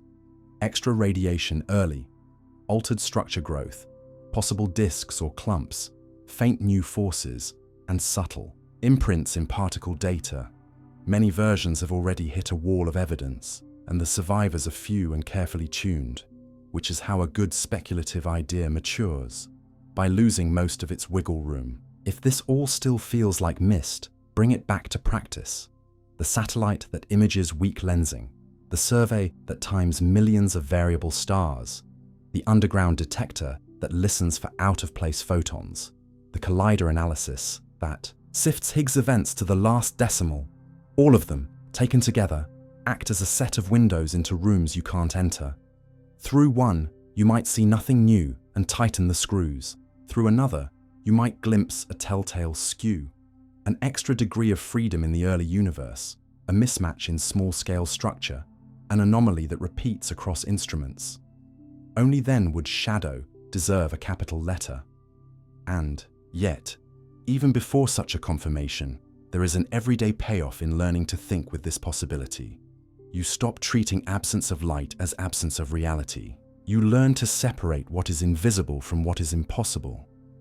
You remember that mirror in physics doesn't mean copycat fantasy so much as balance and bookkeeping, the kind that restored a broken symmetry on paper and then forced us to ask whether the restoration could be real. When you leave this thought tonight, the image to keep is not a mystical twin reaching through the glass, but a second, lawful city laid over your own. A grid of streets lit by a lamp you can't see. It's traffic moving to rules that rhyme with yours, both cities tugging on the same ground. You may never walk there, but gravity assures you that, if it exists, it's already part of your map, and the right combination of patience and instruments can turn a rumor into a coordinate, and a coordinate into a place you can weigh, model, and, in a quiet way, know. Objects that move without any force. Acting on them. You've probably seen it at least once and felt a small shiver of doubt. A coin glides a few millimeters on a cafe table. A hallway sign twists on its cord. A loose trolley on a train platform begins to roll as if obeying a thought, and your first story is spooky or special. It moved with no force at all. But the better story is sharper and more interesting. Nothing in nature changes its motion without a cause. Yet causes can hide in the environment, in the reference frame you're using, in the geometry of space itself, or inside the object's own shape in ways that fool your intuition. And learning to separate these cases teaches you more than any ghost ever could. Start by resetting the rule you learned as a child in a way most adults forget. No force is needed to keep motion going, only to change it. So if you float a nearly frictionless puck on an air table and give the gentlest nudge, it will drift in a straight line for minutes without another touch, and that calm glide is exactly what no force looks like in the real world. The trouble is that most of your life happens where friction, air currents, slopes, and fields whisper constantly, so changes in motion are common while their causes are quiet. Tilt a table by a fraction of a degree, and gravity's sideways pull becomes enough to roll a coin as if bewitched. Charge a plastic ruler by rubbing it, and the static field reaches out through air to tug a paper scrap across a desk. A draft that you don't feel can push a sign. None of this is glamorous, but a scientist's habit is to look for the small bias before inventing a new rule. If you want motion that seems to appear from within, your eye will find it in two families that reward patience. The first is driven by hidden contact with a medium, the second by internal reshaping that reassigns momentum rather than creating it. For the first, watch a speck of pollen on still water under a microscope. Its jittering path, called Brownian motion, looks like a drunk walk with no hand on its back. But those kicks are real forces delivered by molecules that buffet it from all sides, and the mystery evaporates when you improve your sight enough to see the crowd. On a larger scale, set a tiny chip of camphor on water, and it will flee its own perfume, skittering away as the molecules it sheds lower surface tension behind it. No finger pushes, but a force all the same, delivered by an invisible gradient. Drip a little soapy water near a drop of clean water on glass, and the drop will creep as surface tension pulls it toward the purer region. A Marangoni flow that powers candled tears and fancy self-propelled droplets in laboratories. Hover a small metal plate above a warm surface, and a dust mote can levitate on a cushion of heated air. Put a lightweight vane in sunlight inside a partial vacuum, and it spins not because light is magical, but because warm and cool gas on either side push unevenly. An old museum toy that once misled people into thinking photons were doing the job when it was really thermal winds. All of these are motion by environment, forces delivered by air, liquid, or temperature fields too subtle to notice until you ask the right question. The second family is subtler and more beautiful. Objects that change their shape can change, how their motion is arranged without any external push. But they cannot move the center of their mass through space unless they grab something around them. A cat dropped right side up rotates in mid-air to land on its feet, even if you swear you gave it no twist, not because it created spin from nowhere, but because it bent its body into two sections and turned them in opposite ways, borrowing from geometry so that one half rotates more than the other. A figure skater spins faster by pulling in her arms. The absence of an external twist means her angular momentum stays the same, so when she redistributes her mass inward, she must turn more quickly to keep the book balanced. In both cases, what changes is the distribution or orientation of motion, not the motion of the whole body's center through the room. If you filmed a cat's center of mass as a glowing dot, you'd see it fall straight, unchanged, while the body rearranges around it. That is the test for movement without outside force in this category. The dot doesn't go anywhere you can't explain by the initial conditions. A third source of confusion is your choice of reference frame. Sit on a spinning playground carousel and a rolling ball will seem to curve all by itself as it crosses the deck. Yet if you watch from the ground, you'll see the ball's path is straight and the platform turns under it. On Earth, the same rotation produces ghost pushes called Coriolis and centrifugal effects that bend winds into swirling weather and make long pendulums appear to turn during the day. Nothing exotic is acting on the pendulum. The planet is turning beneath it. Ride in a car that brakes suddenly and your coffee leaps forward with no obvious culprit. But in an outside frame, the car slowed while the coffee tried to keep its speed. The slosh is inertia wearing the mask of a force because you chose a seat in a non-inertial frame. Once you learn to ask, which frame am I in? Many self-moving stories collapse into ordinary cause and effect. There is a deeper twist you can carry without math. In our best theory of gravity, free fall, the arc of a tossed stone, the path of a satellite, is motion with no force in the old sense at all. A body following the straightest possible path in curved space-time. That is why an astronaut in orbit feels weightless while racing around Earth. No support force, no strain. Yet you, standing still on the ground, feel heavy because the floor is pushing up to stop your natural free fall path. From that angle, the only force you feel is the one that prevents your free motion. It's a perspective shift that answers a famous riddle. Why do orbiting objects keep moving without propulsion? By saying, because nothing is trying to stop them. Then, there are the inventions that promise motion without pushing on anything.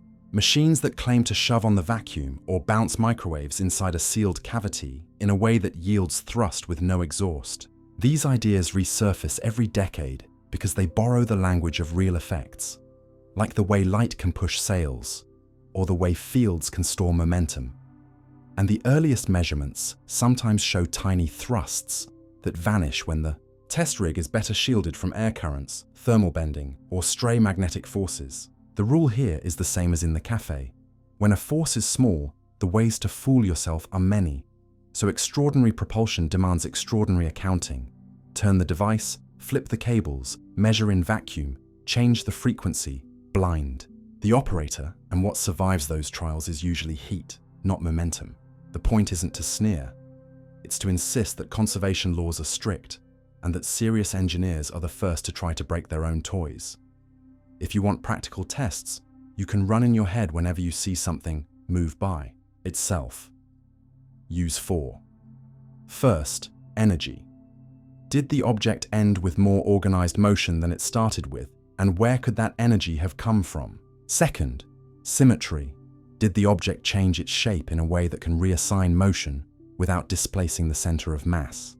Third, medium. Was there a fluid or field that could deliver invisible forces? Fourth, frame. Would the same path look unmysterious from the ground, from the train, from outside the rotation? Answer those, and most puzzles soften into mechanisms you can test. A sign that turns when a train arrives because the air pressure front precedes the cars. A bottle that walks on a vibrating plate because friction grips more in one part of each cycle than another. A bead that marches up a string when heated from below because surface tension drops with temperature and pulls unevenly. Each case is a reminder that your senses are great at detecting movement and lousy at diagnosing tiny causes. The quiet. Conclusion is not disappointing at all.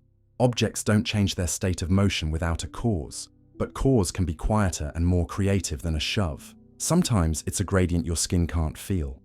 Sometimes it's a shape change that reassigns momentum without moving the center. Sometimes it's a frame that turns straight paths into curves. And sometimes, at its most elegant, it's simply the absence of anything stopping a motion that was already there. When you train yourself to look for those options, the world doesn't lose its wonder. It gains it. Because each impossible glide becomes a doorstep into real physics you can hold in your hands, and you leave not with a ghost story, but with a habit of explanation that makes you calmer, sharper, and better at telling when a miracle is just a measurement you haven't improved yet. The brain's dark energy, no one understands. Sit still for a minute and do nothing. No reading, no counting. Just let your eyes rest on a wall and notice that nothing is not what your head is doing. Because even in quiet, your brain burns through energy like a lit city after dark. Patterns of activity rising and falling across broad networks that don't wait for a task to start. And this is what some neuroscientists, with a wink to cosmology, nicknamed the brain's dark energy. The large, ongoing cost of internal activity that we didn't appreciate until we measured it carefully and saw that adding a task like solving a puzzle or pressing a button to a tone typically nudges metabolism only a few % above an already expensive baseline. Your brain is about 2% of your body by weight. Yet at rest, it eats roughly a fifth of your available energy, most of it spent not on dramatic light bulb moments, but on housekeeping at the cellular level, pumping ions to reset membranes. After tiny flashes of activity, keeping synapses ready to transmit, shuttling fuel between support cells and neurons, while at the systems level, whole networks rehearse, predict, and compare possible futures against memory. The first surprise when scientists began to map blood flow and glucose use with PET, and later fMRI, was that some regions got quieter during tasks, not busier. A constellation including the posterior cingulate and precuneus, medial prefrontal, cortex, angular gyri, and hippocampal formation dipped as attention turned outward. That pattern repeats so reliably it earned a name, the default mode network, and it is most active when your mind wanders, revisits the past, imagines the future, or checks where you fit in a story. But it is only one piece of the deeper lesson, which is that the resting brain is organized, not idle. Even without a stimulus, activity in far-flung areas rises and falls together in slow waves, forming resting state networks that mirror the teams your brain recruits when you later see, move, speak, or remember. Those spontaneous fluctuations are not noise in the ignore it sense. They carry structure down to sub-second timescales and up to minute long rhythms, and their patterns at rest often predict how strongly a person will respond when the world actually calls, as if the brain keeps a set of rehearsed pathways warm so it can choose faster and spend less. Underneath the maps, the machinery doing the spending is practical and physical. Neurons run on tiny voltage differences that leak constantly and must be re-established by energy-hungry pumps. The surrounding astrocytes help by taking up glucose from blood and providing lactate on demand, a shuttle that keeps firing rates stable, while also regulating local blood flow with chemical signals to widen capillaries where activity rises. During deep sleep, Slow, sweeping oscillations coordinate large territories of cortex and, in tandem with pulsing blood vessels, help cerebrospinal fluid wash through tissue spaces more effectively, clearing metabolic byproducts in a nighttime rinse that grows weaker when sleep fragments. Those slow rhythms also time the replay of experience. In hippocampus and connected cortex, patterns that were active during learning spontaneously replay and even pre-play, strengthening useful connections and pruning others, a kind of offline editing that gives tomorrow's brain a head start. In wakefulness, you can feel a cousin of this process when an answer arrives in the shower that didn't show up at your desk. Mind wandering is not laziness, it's background search, across a huge database guided by what your networks consider likely. The phrase dark energy tempts mystery, but the mysteries it points to are specific and testable. One is why the brain invests so much in spontaneous activity that looks like prediction.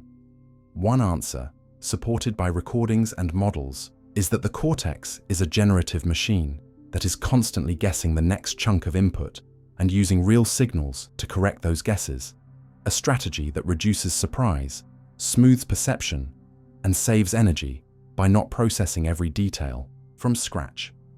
Another is that variability itself is useful. Moment-to-moment noise correlates with better performance on hard tasks because a slightly unstable network can explore more solutions and avoid getting stuck. In fact, signatures of criticality, a poised state between order and chaos where small events can cascade but usually don't, have been reported in cortical activity, suggesting the brain rides a ridge that maximizes both sensitivity and control. Shift the balance too far either way and things suffer, which may be why anesthesia, deep sleep, and certain disorders show reduced long-range integration or altered slow rhythms, and why psychedelics, by loosening the grip of the default network, increase the diversity of network configurations people visit while awake. Another open question is why the default network's hubs are early sites of vulnerability. In Alzheimer's disease, regions that carry heavy resting traffic show early metabolic changes and protein deposits, hinting that cost and wear may go hand in hand. In depression, the same network can become overcoherent, pulling attention back to the self in loops of rumination. In schizophrenia and autism, the balance between inward and outward networks often shifts, changing how prediction and incoming evidence negotiate. None of these findings is a simple one-to-one cause, but they illustrate how a brain that spends lavishly at rest can falter when the budget skews. If you're wondering how to use any of this, the point is not that you should try to turn off the background to save energy. You can't and shouldn't, but that you can work with it. Protect sleep so those slow waves and replays can do their work. Alternate deep focus with genuine idleness, so the default network can recombine ideas and your task networks can recover. Walk without headphones sometimes and give spontaneous thought room to surface. When you're stuck, change the context, because the brain's predictive engine needs new hints to reorganize. And if you're training a skill, space your practice. The offline periods are part of the learning, not empty time. Most of all, let the idea refine your picture of yourself. What you experience as you thinking is the bright tip of a much larger, ongoing conversation inside a finite physical system that spends most of its power maintaining possibilities, relationships among neurons, paths for meaning to travel, so that a small extra push can tip the right pattern into place at the right moment. The dark in dark energy isn't spooky, it's simply unlit by awareness. And when you respect it, you make better choices about attention and rest. You leave this topic not with a myth about boundless mental power, but with a more grounded wonder that a 20-watt organ can run a continuous simulation of the world, update it in your sleep, and greet the morning with predictions so fast they feel like instinct, all while keeping a reserve of activity humming in the background, poised to make sense of whatever comes next. How plants communicate in secret underground networks. If you could shrink yourself to the width of a hair and slip into the soil beneath a forest, you would enter a twilight city where roots are not the end of a plant, but the beginning of its conversations. Threads of fungi lace from one root to another. Droplets of sugar and pulses of chemistry travel along living filaments, and messages move faster than the damp earth ever lets on. And the surprise is not that plants talk, but that they do it with a toolbox. Nothing like your voice. They bargain with carbon. They warn with hormones. They whisper with electricity, and they steer strangers using perfumes most noses never notice. Start with the architecture, because the structure explains the signals. Most land plants partner with mycorrhizal fungi, arbuscular forms that press tiny, tree-shaped exchange organs into root cells, or ectomycorrhizal forms that wrap the root tips in sheaths, and the fungi extend the plant's reach by weaving hyphae through pores too small for roots, scavenging phosphorus, nitrogen, and water from far-off pockets. In return, plants pay in sugar made from light, and that trade can connect multiple species at once, forming what researchers call common mycorrhizal networks, living cables that let molecules and cues cross from one individual to another, even when their leaves never meet. When ecologists label one tree's carbon with a rare isotope and later find that label in a neighbor that never saw direct sun, they're not invoking magic. They're watching flux. Sugar moves down the pressure gradient from where it's abundant to where it's scarce, often along fungal routes that profit from staying busy, and the direction can even flip with the seasons, as a deciduous partner goes bare and an evergreen pays the bill for winter. Experiments in temperate forests have shown two-way exchanges between species like Douglas fir and paper birch that vary with light and stress, a practical hint that underground networks are not pipelines for charity, but marketplaces governed by supply, demand, and the fungi's self-interest, where help happens because the rules of transport make it cheaper to ship than to hoard. Communication rides the same roads, and the messages are chemical more often than not. When an aphid chews a leaf, the wounded plant makes jasminates, salicylic compounds, and green leaf volatiles that drift through air and also seep into roots. Neighbors connected through a fungal bridge can prime their own defenses minutes to hours later, raising enzymes, thickening cell walls, mixing repellents, so that a later bite costs the attacker more, a quiet advantage that shows up as fewer larvae or slower feeding. You can push this beyond herbivory into infection, where a plant linked by hyphae to a sick partner sometimes turns on its antifungal genes before spores arrive, as if the network had relayed a bulletin. And because the fungi are not neutral mail carriers, they likely stamp those bulletins with their own interests, exuding signaling molecules, pulling nutrients toward partners that feed them best, and damping down plant defenses just enough to keep the interface friendly. If the wood wide web metaphor fits anywhere, it's here, but only as long as you remember the web has its own will. Not all signals ride fungal wires. Roots write messages directly into the soil the way you might leave notes along a hallway. Exudates, sugars, amino acids, organic acids, and specialized compounds shape the microbiome around a plant like a carefully managed neighborhood. Some of those molecules, such as strigolactones, act as invitations that wake dormant mycorrhizal fungi and draw them to the root, while others, classed as allelochemicals, make life harder for competitors by meddling with hormones or mineral uptake. Even the flow of water becomes a sentence. When transpiration falls because a leaf is damaged or the air dries suddenly, a hydraulic pulse travels down the xylem, and nearby tissues sense the change in tension, setting off calcium waves and electrical depolarizations that ripple through the plant at speeds you can measure with electrodes. Those long-distance slow-wave potentials are not thoughts, but they are timed, directional signals. Hurt a leaf on one side, and a surge races along, veins to the stem and out to distant leaves, changing stomatal opening and the chemistry of defense. Put electrodes at the base, and you can watch the echoes of a caterpillar's bite arrive long before any sap drips to the ground. The underground wires and the above-ground perfumes often work together, and the blend can be startlingly specific. Sagebrush clipped in one canyon produces a volatile recipe that primes only its close kin most strongly. Tomato connected to tomato by a fungus perks up defenses differently than tomato linked to a grass. Even the bacterial citizens around roots join the exchange, because some rhizobacteria trigger induced systemic resistance, a body-wide readiness that lifts a plant's general guardrails without the cost of full alarm. Neighbors growing in the same microbial weather inherit a similar preparedness. These moving parts are why a garden can feel like a society even when you're the only mammal in sight. There are limits you should keep close, because story often outruns evidence underground. Not every plant species links to every other. Some families rarely form mycorrhizae at all, and the magnitude of resource transfers measured in pots or mesh-separated boxes sometimes shrinks in wild, wind-shaken soil, where distances are longer and rival fungi cut the roots. Many celebrated studies have been refined by follow-ups that ask harder controls. Was the carbon really sent, or did it bleed into the soil and get picked up later? Did the signal cross the fungi, or was it a shared airborne perfume? How often? Does a woody hub feed seedlings in the open compared to the seedlings you chose? The result of that skepticism is not disappointment, it's clarity.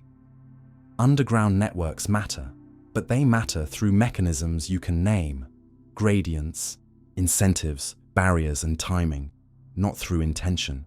If you're wondering what to do with this knowledge at human scale, the answer is both practical and quietly inspiring. In a forest, keeping a mix of species and ages doesn't just look natural, it preserves a mesh of partnerships that buffer drought and attack.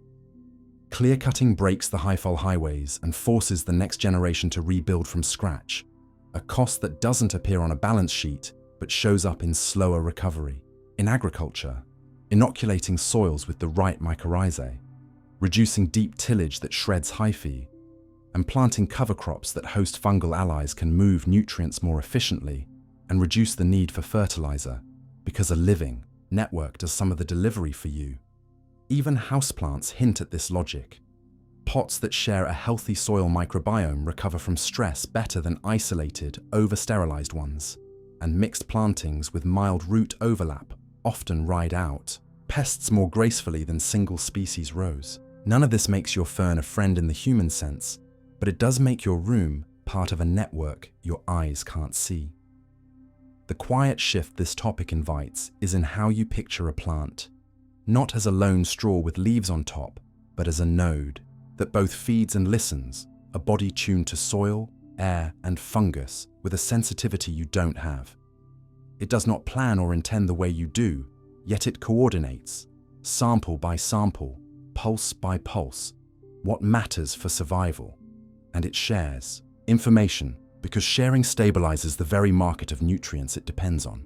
You leave the forest with a new kind of respect, a sense that communication is not limited to mouths and ears, that messages can be sugars and scents and minute shifts in pressure, and that the most connected places on Earth have no signal bars at all, only threads, roots, and the patient work of organisms that have been trading news beneath our feet since long before we learned to listen.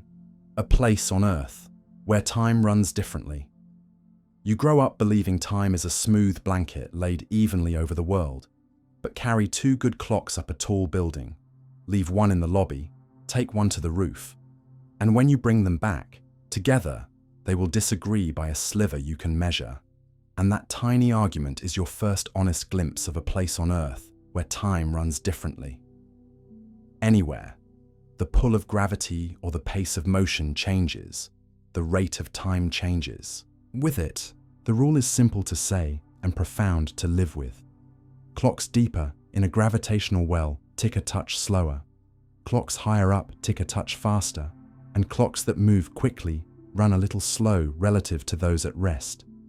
So the place you were promised is not a single island or cave. It's every altitude, every latitude, every elevator ride and airplane seat, with differences so small you never feel them but so real that your electronics must correct for them every second. Begin with height, because that's the version you can hold in your hands. Your head is higher than your feet, and that means, strictly speaking, your head ages a tiny bit faster. The effect is so slight that it took the best clocks on Earth, optical clocks that count the vibration of trapped atoms, to show it. But show it they did. Lift one of those clocks by 1/3 of a meter, and its tick speeds up by a fractional amount that adds to about a billionth of a second per year. Spread that same logic across a lifetime, and living on a plateau 1.5 miles above sea level nudges you a few tenths of a millisecond ahead of a twin at the beach, an amount too small to change a birthday, but large enough that instruments can see it clearly. Take the same idea underground and it flips. In a deep mine, closer to the center of Earth, time crawls by a hair, so that a clock in a lab under a mountain accumulates less time than its partner on the surface. This is not science fiction. It is the way nature keeps its books, a relationship between gravity and time that shows up first, not in poetry, but in the dull loyalty of measuring devices that refuse to lie. Once you accept altitude, you're ready for speed. And here the lesson is counterintuitive but clean. Motion itself steals time from a clock. Carry a chronometer on a jet that flies eastward with Earth's spin, and it loses slightly more time than one flown westward against the spin because the speed relative to the ground is different. A classic demonstration that circled the planet with atomic clocks and came home with precisely the mismatches predicted. You can feel a tame version of this in your pocket every day because the satellites your phone consults for location circle high above, where gravity is weaker and time would run fast. But they are also moving quickly, which would make time run slow. The net of those two pushes is that a satellite's natural tick would drift by tens of microseconds each day unless corrected, and your maps would slide off the streets if engineers didn't bake those corrections into the system. From your point of view on Earth, one consequence is unexpectedly elegant. Sea level. All the wavy, uneven, bulging surface that water would find if it were allowed to settle under gravity and Earth's spin is an equal time surface, a geoid, where identical perfect clocks would agree with one another despite being thousands of kilometers apart. Climb above it and your clock runs a tad fast. Dig below and it runs a tad slow.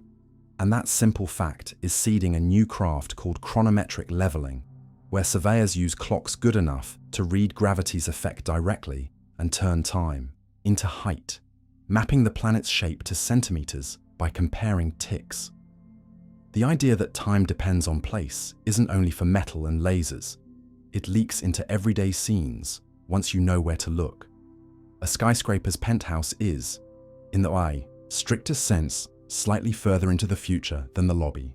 A mountain monastery ages more quickly than the harbor it overlooks. Even within a single city, the high rim of a valley runs a touch ahead of the river that cut it. The numbers are microscopic, but the pattern is not trivial. It changes how fluids move in Earth's mantle and how we read the slow bounce of the crust after ice sheets melt. It sets limits on how precisely power grids and financial networks can synchronize clocks unless they account for geography. And it gives scientists a new way to weigh the planet's invisible features by watching tick rates drift across space. The road to that insight was paved with experiments that feel almost homespun in hindsight. A pair of physicists once sent beams of gamma rays up and down a tower and proved that gravity shifts their frequency exactly as the theory says. Later, metrologists stacked 2 atomic clocks on different shelves and watched them disagree by the amount predicted for that few dozen centimeters. More recently, teams have measured time's gradient across a lab bench by comparing atoms held at slightly different heights inside a single device. A result as unsettling and beautiful as seeing the color of a shadow change under different lamps. The skeptic in you might ask whether any of this matters if you can't sense it, and the honest answer is that you already live inside its consequences. Navigation works because engineers respect time's uneven flow. Earthquakes and volcanoes are modeled a bit better because geodesists can turn tick rates into maps of gravity. Astronomers reading the faint heartbeat of pulsars and the chirp of colliding stars make sense of their data only after cleaning away the time stretch that Earth's own gravity adds to their observatories. Even the casual claim, "we met at noon," hides a quiet social contract in which your city defines noon with a clock tied to a reference surface and corrected for the planet's spin so that your devices can agree to within a millionth of a second, whether you're on a ridge or at the river. If you want a test you can run without hardware, try this. Imagine twins who never meet but exchange postcards. One tends goats near a sea cliff. The other studies snow on a high plateau. The mountain twin will send slightly more birthdays by the time both are old, not because mountain air has magic, but because gravity there has less grip. If the twins trade lives for a while, the advantage trades hands. The point is not that one lives longer in any meaningful way, only that your intuition about time as a background sheet is wrong in a small, lawful, and useful direction.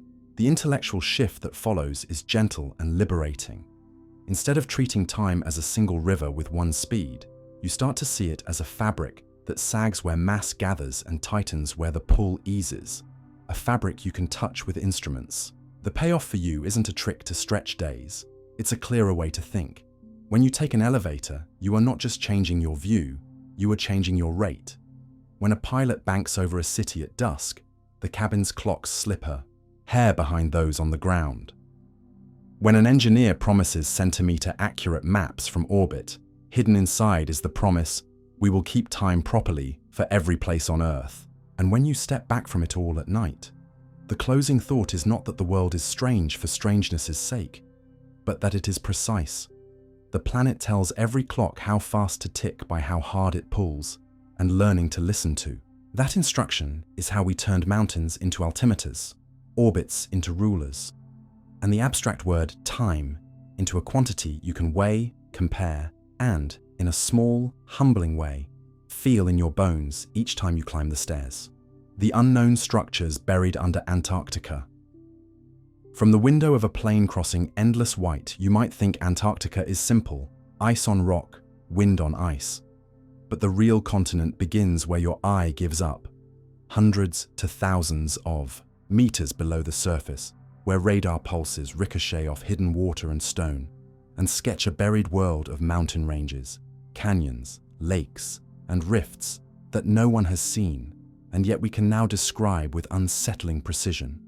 And it helps. To start with the tool that first made this invisible map possible, ice doesn't stop radio the way it stops light, so scientists fly antennas that send gentle pulses downward and listen for the echoes that come back whenever the electrical properties change. At the boundary between solid ice and liquid water, at the contact between ice and hard bedrock, at layers of ash or dust laid down by ancient winds, then stitch those echoes into cross-sections that reveal profiles of valleys and peaks as if the ice were glass. That is how the ghost of a mountain chain the size of the Alps emerged under East Antarctica. The Gamburtsev subglacial mountains, their rugged skyline sealed beneath more than a kilometer of ice, and their very existence raising a forensic puzzle. Why are they so sharp if they are so old? Answered not by myth, but by longer surveys and seismic work that trace deep, ancient roots rejuvenated by later tectonics, and then deep frozen under a growing ice sheet that preserved their youthful shapes. Follow the radar lines farther and you meet basins as broad as small countries. The Wilkes and Aurora subglacial basins, cut by canyons where the bedrock lies far below sea level, including trenches so deep that if you moved the ice away, the ocean would pour in for hundreds of kilometers, reshaping the map overnight. In one of these, the floor beneath a glacier drops to a point more than 3 kilometers below modern sea level, a depth that matters because water can creep inland along that slope, and, once past a lip called a grounding line, help unmoor the ice above, a quiet geometry lesson with consequences for coast, you know. Liquid water is not rare down there. Under the weight of the ice and the steady trickle of heat from the planet's interior, pockets and pans of water collect at the base, forming a network of hidden lakes and streams that fill and drain over months and years. Engineers spot them, not by sight, but by watching the ice surface rise and fall a few centimeters as reservoirs wax and wane, a breathing you can track from orbit with laser altimeters. The most famous of these is a long, dark lake entombed under several kilometers of ice, so isolated that its water may have been sealed from the atmosphere for hundreds of thousands of years. And when teams finally reached it with careful, clean drilling, the samples suggested a chemistry driven not by sunlight, but by rock-water reactions and the modest oxygen trapped in ice crystals, an ecosystem that feeds on minerals and shows how life can persist in cold, dark, high-pressure worlds. Without photosynthesis, smaller lakes under fast-flowing ice streams add a different kind of drama because their plumbing can switch on and off. Water pressure lifts the ice a hair, friction drops, the overlying ice slides faster, then the reservoir drains and the break returns. So the map of unknown structures isn't just static geology, it's moving hydrology that governs how quickly the ice itself can move toward the sea. Other instruments fill in parts radar can't. Gravity-sensing satellites weigh the planet in passing and flag hidden mass deficits or bumps that betray basins and buried ranges. Magnetic surveys trace belts of iron-rich rock and ancient crust, hinting at cratons stitched together long before the ice arrived, and at volcanic provinces that still leak warmth into the base. Seismic waves from far-off earthquakes ripple through the continent and, in their timing, reveal the stiffness and layering of the crust, drawing borders where your maps show only white. Knit these threads and you see that Antarctica is not one block but a collage, an old, thick eastern shield, quilted to a younger, stretched thin western province by rift zones as wide as countries, with a scatter of volcanoes both asleep and awake along the seam. The ice sheet hides them, but the heat they bleed can thin the base, melt pockets of water, and carve slippery corridors that focus glacier flow. Even the ash they lofted in earlier times is helpful now, a set of dark signatures trapped in internal layers that radar can follow for hundreds of kilometers to date the ice and untangle how storms and temperatures have changed since before recorded history. You will hear, when this topic reaches the surface, rumors about giant impact craters or regular grids of ruins visible from space. The sober answer is that satellite images often play tricks when wind sculpts snow into lines. And while a handful of deep circular gravity anomalies have invited impact hypotheses, the evidence remains contested and the better stories are already rich enough without invention. An alpine chain entombed and preserved. River valleys that last saw daylight before humans existed. Lakes that flash their presence by lifting an ice plain a finger's breadth. And canyons that would host fjords. If the lid were gone, the practical reasons to care are as solid as the ice is cold.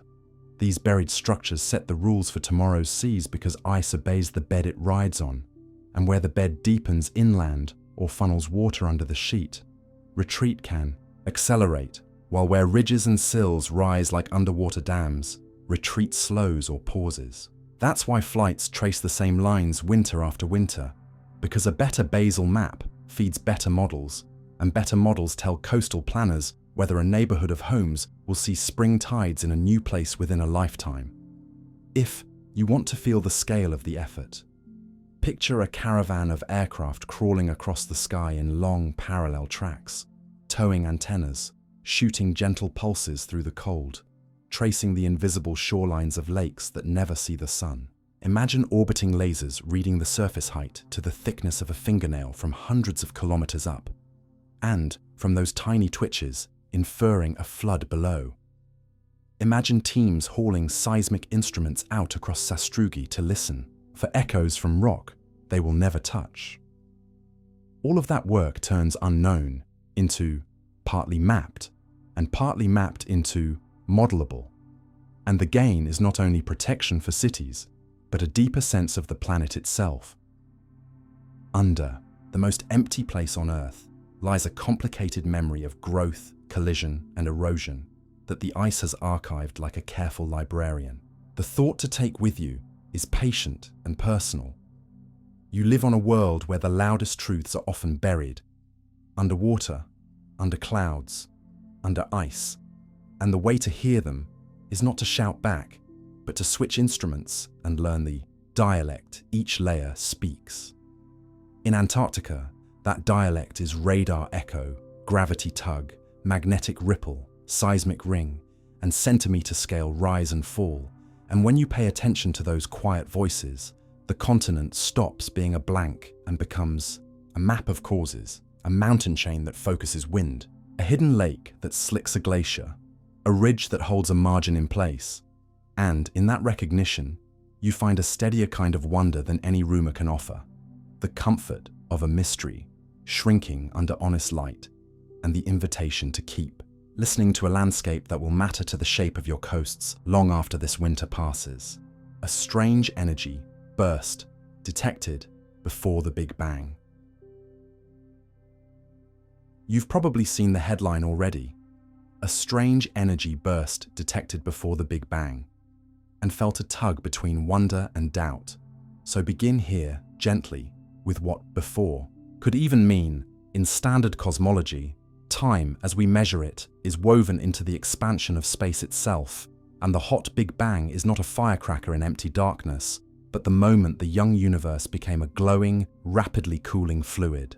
By the time light could actually travel freely without being scattered, a few 100,000 years later, the cosmos left us the oldest picture we can see directly: the cosmic microwave background, a faint afterglow that arrives today as cold radio light. Anything earlier than that is hidden from ordinary telescopes, so when someone claims a burst from before the Big Bang, they are almost always doing one of three things: using before poetically to mean before the hot glow became transparent, so earlier than our oldest light, but not outside time, pointing to patterns in that afterglow that might hint at a history on the far side of it, or exploring speculative models in which our Big Bang was a transition from something else, a preceding contraction, a bounce, or a previous aeon, and then asking what fingerprints such a prelude would leave in today's data. None of these require magic, and none are settled, which is the real reason to lean in. First, understand what counts as a burst. Not a bang you could hear, but a compact, localized excess of energy, or a specific pattern in signals we do measure: light, gravity waves, particle relics, that stands out from the ordinary ripples seeded by quantum jitters in the early universe. The most mature hunting ground is the microwave background itself, where we map tiny temperature differences, and polarization swirls across the whole sky. From those maps, we learned a simple-looking truth with deep implications. Those ripples are almost, but not perfectly, random, and their statistics match a universe whose early fluctuations were stretched by an enormous brief growth spurt, called inflation. If there were a genuine pre-Big Bang event in some models, it could appear as a special feature in that randomness: a set of concentric rings with unusually low variation, a small hot or cold spot with unlikely sharpness, or a particular curl pattern in the polarization beyond what ordinary physics produces. There have been claims along these lines, analyses that searched for low variance circles or Hawking points, and argued they might be the dying embers of black holes from a previous cosmic cycle, and other studies that reported that a certain patch looks odd enough to raise eyebrows. But for each bold reading, there have been careful reanalyses showing that when you account for how you pick the target after seeing the data, and when you include the way our own galaxy's dust and gas muddy the view, the significance often drops to interesting but not decisive. If your curiosity survived the famous episode where a team first announced a curl signal that looked like inflation's gravitational waves, and later, with better sky maps, agreed it was mostly dust, you already know the habit to keep. Celebrate the ingenuity, then ask what independent instruments, new frequencies, and blind tests say. There is a second route to earlier than the Big Bang evidence that avoids word games. Hunt for backgrounds that were born before the cosmos turned transparent. Relic neutrinos, a faint sea of primordial gravitational waves. Not localized bursts, but steady fields that fill space. The neutrino background is almost certainly there, a whisper from the first second, but it is so cold and so shy that we haven't caught it directly yet. Gravitational waves are more promising because, unlike light, they travel undisturbed through. The early plasma and violent processes near the beginning would have imprinted a spectrum of ripples. One way to see them is indirect, by measuring a specific twist in the polarization of the microwave background. Another is direct, by listening with instruments on Earth and in space for a stochastic hum spread across frequencies. So far we have strong upper limits from the sky maps and a growing catalogue of black hole and neutron star mergers at higher frequencies, but no confirmed primordial hum or pattern that everyone agrees signals pre-hot Big Bang physics. That no is useful. It narrows the range of models that can be true and tells engineers where to push sensitivity next, toward cleaner polarization maps and new detectors. But it also explains why headlines reach for burst. A one-off. Anomaly sounds like discovery even when the sober answer is not yet. The most conceptually daring proposals sit in models where the Big Bang is not an absolute beginning, but a doorway. In a bounce picture, the universe once contracted, smoothed by special physics, and then rebounded into expansion. In a cyclic picture, aeons succeed one another, and certain types of structures leave imprints that survive the handoff. In both cases, you can write down concrete predictions, perhaps a slight suppression of the largest scale ripples, perhaps a pattern of correlations between scales, perhaps rare features that break the otherwise bland statistics. And then you can go look. A handful of curiosities in the maps, less power on the very largest scales than you might expect, a cold patch with an uncertain origin, are often invoked in these debates. But none has risen to the level where you would bet your mortgage, and the healthiest attitude is to treat them as prompts to design harder tests, rather than as invitations to build castles on noise. A real pre-hot Big Bang signature would need to clear 3 bars. It should be predicted in advance by a model with few adjustable parts. It should show up in more than one independent dataset or method, and it should survive attempts to erase it by changing how you model the instrument, the galaxy, and the statistics. Until then, burst is a placeholder for anomaly. You can turn this into practical literacy the next time a claim races by your feed. Ask what was actually measured, map pixels in microwave light, the timing of pulsars, the spectrum of a radio background. Ask how the foregrounds were subtracted, dust, synchrotron, our own atmosphere. Ask whether the search criteria were fixed before looking, and ask whether a second team with a different instrument found the same thing. These questions are not a hose on curiosity. They are the way curiosity stays honest at the edge where signal and wishful seeing blur. Stepping back, there is a quieter payoff in thinking well about before. You learn that the Big Bang is a model of hot, dense beginnings that has earned trust by explaining many independent facts at once. Element abundances, galaxy distributions, the afterglow statistics, but it is not the end of questions. You learn that time before time is a phrase to handle carefully, because cosmic time is tied to the unfolding of the universe itself, and earlier than can mean earlier than the hot, glowing phase, without implying a mystical outside. You learn that our best chance to touch those earliest moments is not a splashy single event, but the faint patterns and backgrounds written everywhere, which is why the most exciting press conference might one day show a graph and a map rather than a picture of a burst, and you leave, if you let the lesson settle, with a mind that is both awake and calm. Awake to the genuine possibility that the universe carries memory from a stage we have not directly seen. Calm about the fact that today's honest answer is, we're looking, and the bar is high, because that is how science protects both wonder and truth, by letting extraordinary claims be beautiful ideas first, and only later, if the sky agrees 3 different ways, calling them real. The material that remembers its shape forever. You expect a bent thing to stay bent.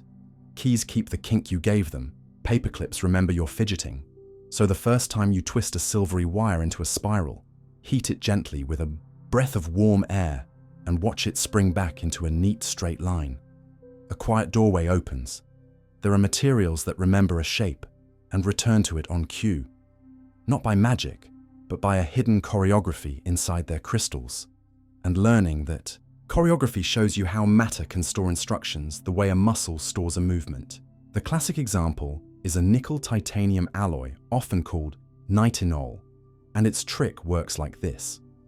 At cooler temperatures or under stress, the metal's atoms arrange themselves into a more easily deformable pattern, a fine mosaic of tiny twins that can shear and rearrange without breaking bonds, so you can bend the wire far beyond what ordinary metal would tolerate. Warm it past a particular threshold, and the atoms slide back into a stiffer, more symmetric pattern they prefer at that temperature. And because that high temperature pattern was imprinted when the part was made, the wire's bulk returns to that train shape. You didn't erase damage. You reversed a transformation, like unzipping a jacket and finding the folds fall back where they came from. What feels like memory is really a reversible phase change that carries a map of a form between two states. And the map survives because the atoms never had to diffuse long distances or tear the lattice. They just pivoted and restacked. With a different heat treatment, you can bias the wire so that at room temperature it behaves in a second, related way. Super elasticity, where you stretch or twist it, and, without adding heat, it snaps back the moment you release, because the stress alone triggered the same reversible change, and its removal undid it. These two faces, heat-triggered recovery and stress-triggered recovery, are the backbone of shape memory metals, and they extend beyond nickel-titanium into families that respond to magnets. A field nudges the internal pattern, and the piece moves. Electricity. A tiny current warms a thin film and it changes form. Or even light. Nanostructures that heat locally where a color is absorbed. At the scale of a paperclip, you can see the effect with your eyes, but most of the work happens in parts you never notice. Orthodontic arch wires that apply a gentle, nearly constant force as they recover their trained arc at mouth temperature. Self-expanding stents that arrive collapsed, then bloom open in a blood vessel as they warm. Tiny actuators that open valves or steer camera lenses with millimeter strokes and exact repeatability. Couplings that clamp pipes tight when a sleeve is heated. Deployable hinges on spacecraft that unfold a panel once sunlight warms a strip. The advantage in every case is the same. Your motor is inside the material, already synchronized, so a simple trigger replaces a complex mechanism. If you take the lid off further, the instructive part is how the forever in the sales pitch becomes as long as you respect the rules. The memory is faithful not because the material never tires, but because the reversible transformation leaves the metal's framework mostly intact each cycle. If you bend it too far, or heat it too hot for too long, or run it millions of times near the edge of its comfort zone, defects pile up and the path home becomes a little rougher. Engineers measure that slow drift and fatigue the way you'd measure miles on a car. Counting cycles, watching recovery strain fall, shifting the train temperature so the part works in a safer window. And the result is that a well-designed device can do its trick enough times to matter in a lifetime, even if no material truly lasts forever. There are also one-way and two-way memories. In the one-way case, the alloy remembers its hot shape and returns to it when warmed, but needs you to rebend it when cooled. In the two-way case, after special training, it remembers two shapes, one when cool, another when warm, and toggles between them on its own, which is useful when you want a tiny shutter to open and close with the weather without anyone looking. A cousin to metals, shape memory polymers show you a different route to the same goal. Imagine a plastic with two networks woven together, one that sets the permanent shape and one that goes soft near a chosen temperature.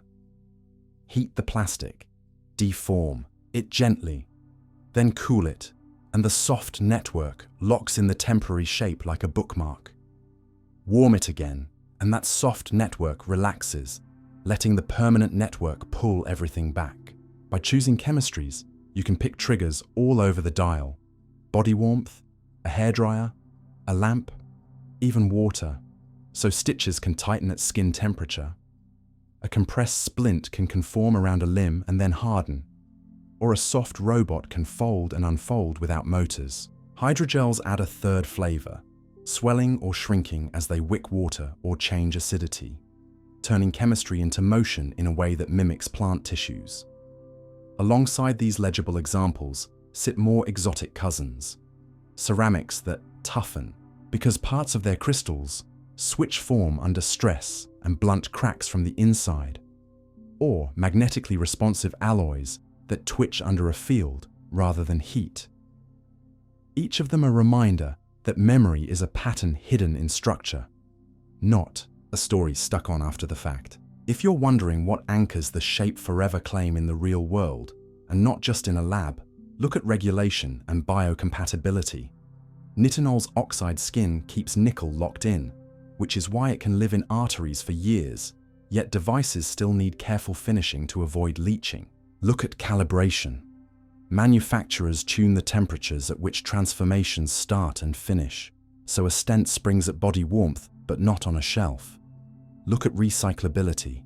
These alloys are valuable enough to recover, but mixing them with ordinary scrap changes their magic, so supply chains matter. And look at how up-close physics can steer big design. Engineers choose grain size, texture, and training cycles the way bakers choose flour and oven heat, because every microscopic choice nudges the reliability of the memory you'll experience in your hand. The philosophical piece tucked inside the metal is gentle. When you first see a wire, remember, you're tempted to grant it intention, but the truth is more interesting than anthropomorphism. The capacity to return to a form lives in the way the atoms can rearrange without tearing. It's a physical affordance, a stored path, a reversible story written into the material by heat and time. That idea scales beyond alloys. It's what a tree ring is to a forest, what a callus is to a guitarist's fingers, what practice is to a craft, a set of constraints that make the next pass easier. And the practical advice is simple and human. When something advertises forever, ask which cycles count, which temperatures matter, and which failures creep in. Because understanding limits is how you put marvels to work without being fooled by them. In the end, the pleasure of shape memory materials is not only that they move, but that they keep a promise you can test. Bend me now, and if you treat me right, I will find my way back. So you leave the demonstration a little calmer and a little more attentive, knowing that memory can be a property of matter, not just of mind, and that sometimes the most reliable motions are the ones that come from within, triggered by a warmth you already carry in your hands. Why our universe has the perfect conditions for life. Start with a plain, unsettling question you can ask in a whisper on any evening walk. Why does anything here work well enough for you to breathe, drink, think, and wonder at all?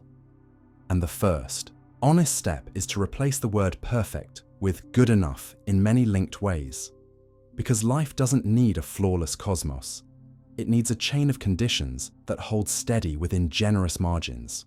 Strong enough, slow enough, stable enough, and once you look for those margins, you find them stacked from the largest scales in the sky down to the chemistry inside your cells. Gravity is gentle in our universe, strong enough to pull gas into stars and hold planets in orbits, but not so fierce that everything collapses into brief, sterile fireballs. While the force that binds atomic nuclei is tight enough to make durable elements, but not so tight that all the hydrogen vanished at the beginning. Electricity and magnetism glue atoms into molecules without ripping them apart, and the masses of the lightest particles come out just so, allowing hydrogen to be long-lived fuel and stars to burn steadily for billions of years. That steadiness matters because complexity needs time. Time for generations of stars to forge carbon, oxygen, nitrogen, and the other ingredients you carry, and time for dust and ice to gather into worlds where water can persist as liquid, not for an instant, but for geologic ages. Zoom in from the general to the particular, and you see that stars like the sun sit in a sweet range, too massive and they blaze hot and short, flooding space with hard radiation, too small and they glow dim and red for trillions of years, sometimes locking planets into face-on orbits where one hemisphere bakes while the other freezes. Our star is ordinary in a way that is extraordinary for you. It is steady, middle-aged, and quiet enough that a rocky planet at the right distance can keep surface water without being stripped or boiled. That right distance is not a knife edge, but a band where greenhouse gases can tune the temperature, and Earth's geology supplies the tuner. Rain and rock lock carbon away when the planet warms. Volcanoes belch it back when the planet cools. A slow-motion thermostat called the carbon silicate cycle that keeps oceans liquid across swings in sunlight that would otherwise do you in. This is not luck alone. It is a system with parts that talk. Plate tectonics keep the cycle moving, and plate tectonics need a certain mix of internal heat and water to make the crust mobile. Add a molten metallic core that churns like a dynamo, and you get a magnetic field that shunts the solar wind. helping the atmosphere last long enough for grand experiments like oxygen photosynthesis to rewrite the air. Include a large moon, an accident of formation that likely stabilized Earth's tilt against wild swings, and you smooth the seasons and stir the tides, which can mix coasts and tidal flats where early chemistry loves to try combinations. None of this says only one setup works, but it does show you how many dials ended up in ranges that make long stories possible. Now widen the frame from your backyard to your address in the galaxy. You live in a disk where heavy elements are common, enough to build rocks and bones, but far enough from the center that the radiation storms and crowded star clusters are less common. Your spiral arm neighborhood gives you quiet nights between bursts of nearby star birth. Even the giant planets that share your star may have played a role, shepherding planetesimals, sending water-bearing bodies inward, and yes, sometimes kicking debris toward you, but also sweeping clean some of the worst hazards. When you read that Jupiter protects Earth, remember the nuance. Big worlds both stir and shield. The point is not to make a myth of guardians. It is to learn that planetary systems come with traffic rules, and ours, by the evidence of deep time, has allowed long stretches of relative calm punctuated by resets that life endured. Step down into chemistry and the case grows intimate. Carbon can build chains and rings and sheets, more than any other element, because it forms stable bonds in many shapes. Water dissolves and carries nutrients, expands when it freezes, so ice floats and insulates, and stays liquid across a forgiving span of temperatures and pressures. Phosphorus and nitrogen make energetic bonds that can store and release packets of usable energy. None of these properties is aimed at you. This is simply how the periodic table writes possibilities. But when you place these molecules on a planet with sunlight above and cooler darkness below, you get a steady flow of energy from hot to cold that can be harvested by cycles and engines. The same gradient that makes weather also powers metabolism.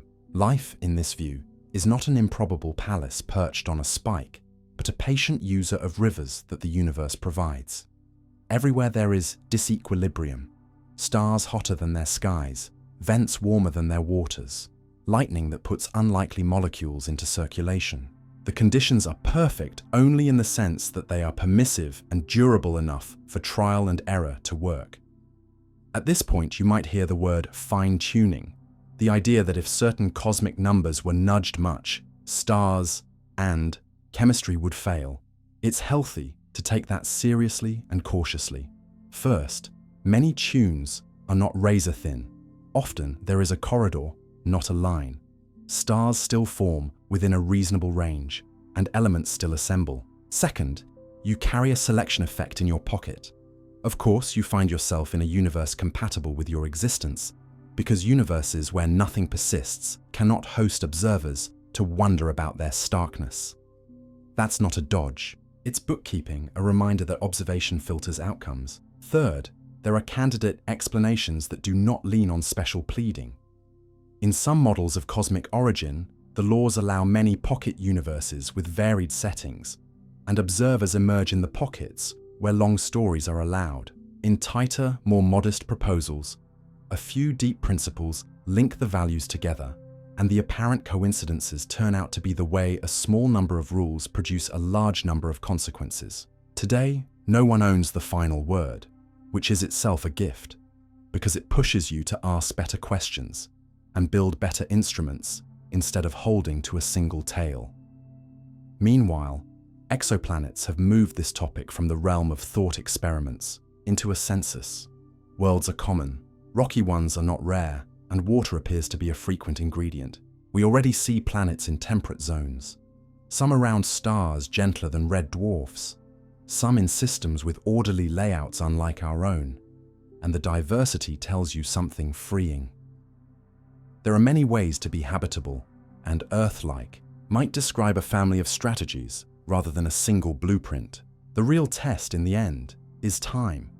Can a world keep liquid water, an atmosphere, and energy flows for long enough to let chemistry climb from simple to complex? The cosmos provides that chance in many places if the local dials don't drift too fast. If you're tempted to call all this perfect, keep one more correction close. Life is a master of good enough, not a connoisseur of flawlessness. Microbes thrive in boiling acid and Arctic brine, beneath rocks and within ice. Even on Earth, most of the living mass has nothing to do with sunlit forests. What you call congenial is simply congenial for you. Your lungs are tuned to a particular mixture of gases written by ancient bacteria, your bones to a gravity that makes your heart work but not burst. Change those and you change which creatures flourish. The universe did not sign a contract with humans. It opened corridors where something could grow, and you are one of the outcomes of that patient opening. Still, there is a soft, human reason this question pulls at you at night. When you notice the cascade of enoughs, enough time, enough stability, enough calm between storms, you feel less like a spectator and more like a participant in a long, lawful story. That feeling can harden into certainty or blossom into care. The better path is the second. Care for the rare climate balance on which your food and water depend. Care for the thin film of air that makes your conversations possible. Care for the quiet background stability that lets you plan beyond a season. And keep looking outward, because each new world we map and each new molecule we find in a distant sky turns perfect for life, from a slogan into a range we can chart. You end, if you let the thought slow your mind instead of racing it, with a calmer wonder. The universe is not perfect in any romantic sense, but it is fertile in many. It gives stars lifetimes, planets chances, molecules room to try, and minds like yours time to notice. And that, more than any headline about destiny or design, is the satisfying truth. You live in a reality that is permissive enough to make meaning and fragile enough to deserve your attention, and that balance between generosity and demand is where life keeps its appointment with the possible. DNA patterns that shouldn't exist, but do. You expect a genome to be a neat library, one copy of each book, shelves in order, no surprises, until you start turning pages and find whole chapters repeated like stutters, sentences that rearrange themselves between readings, and even entire rooms sealed off in one tissue but open in another. And the deeper you read, you realize that patterns that shouldn't exist are often signatures of strategies you didn't know to look for. Begin with a pattern that rewrites family stories across generations. Short triplet repeats that in some genes, lengthen when DNA copying slips. So a sequence that sits harmlessly below a threshold in one parent can cross into trouble in a child. The clinical word is anticipation, because symptoms arrive earlier or hit harder in successive generations, and the molecular cause is simple. Slippery runs of letters form loops as DNA replicates. The loop gets stitched in, and the repeat silently grows. You can watch the same physics at smaller scales in microsatellites, and variable number tandem repeats across the genome. But there the outcome is often a tuning knob rather than a disease. A handful of repeats in a promoter can dial a gene's expression up or down, and in bacteria, tiny repeat tracts switch reading frames with slipped strand errors, giving pathogens a fast way to vary surface molecules and dodge a host's immune memory without rewriting core instructions. Now zoom to organisms that take structural audacity further than most textbooks admit. The sea lamprey culls large chunks of its genome when it builds a body, deleting thousands of genes from somatic cells so only the reproductive lineage carries. The full archive, a programmed purge that tidies development at the cost of making each cell type live with a different, complete genome. In ciliates such as Oxytricha, the contrast is wilder. A storage nucleus keeps a scrambled, interleaved version of genes, while a working nucleus assembles a readable genome by cutting, shuffling, and stitching guide-marked fragments into order during development, an edit so baroque it looks like vandalism, until you see how short RNAs mark what to keep, what to discard, and in what sequence to paste the parts. Some patterns that look impossible turn out to be gifts from elsewhere. Aphids acquired carotenoid-making genes from fungi and gave themselves colors they couldn't have coded natively. Bedelloid rotifers, desiccation-tolerant microscopic animals, carry a mosaic of genes that match bacteria, fungi, and plants, apparently picked up during dry re-wet cycles when broken membranes and sticky DNA make a tiny soup of possibilities. Horizontal gene transfer is not a daily habit in mammals, but even our genomes testify to cross-compartment traffic. Fragments of mitochondrial DNA hop into the nucleus often enough to leave a fossil record that can trip up ancestry studies and confuse disease mutation hunts unless you check. Scattered through plants lie similar plastid to nucleus jumps, reminders that organelles were once free living cells and still leak pieces of themselves into the main archive.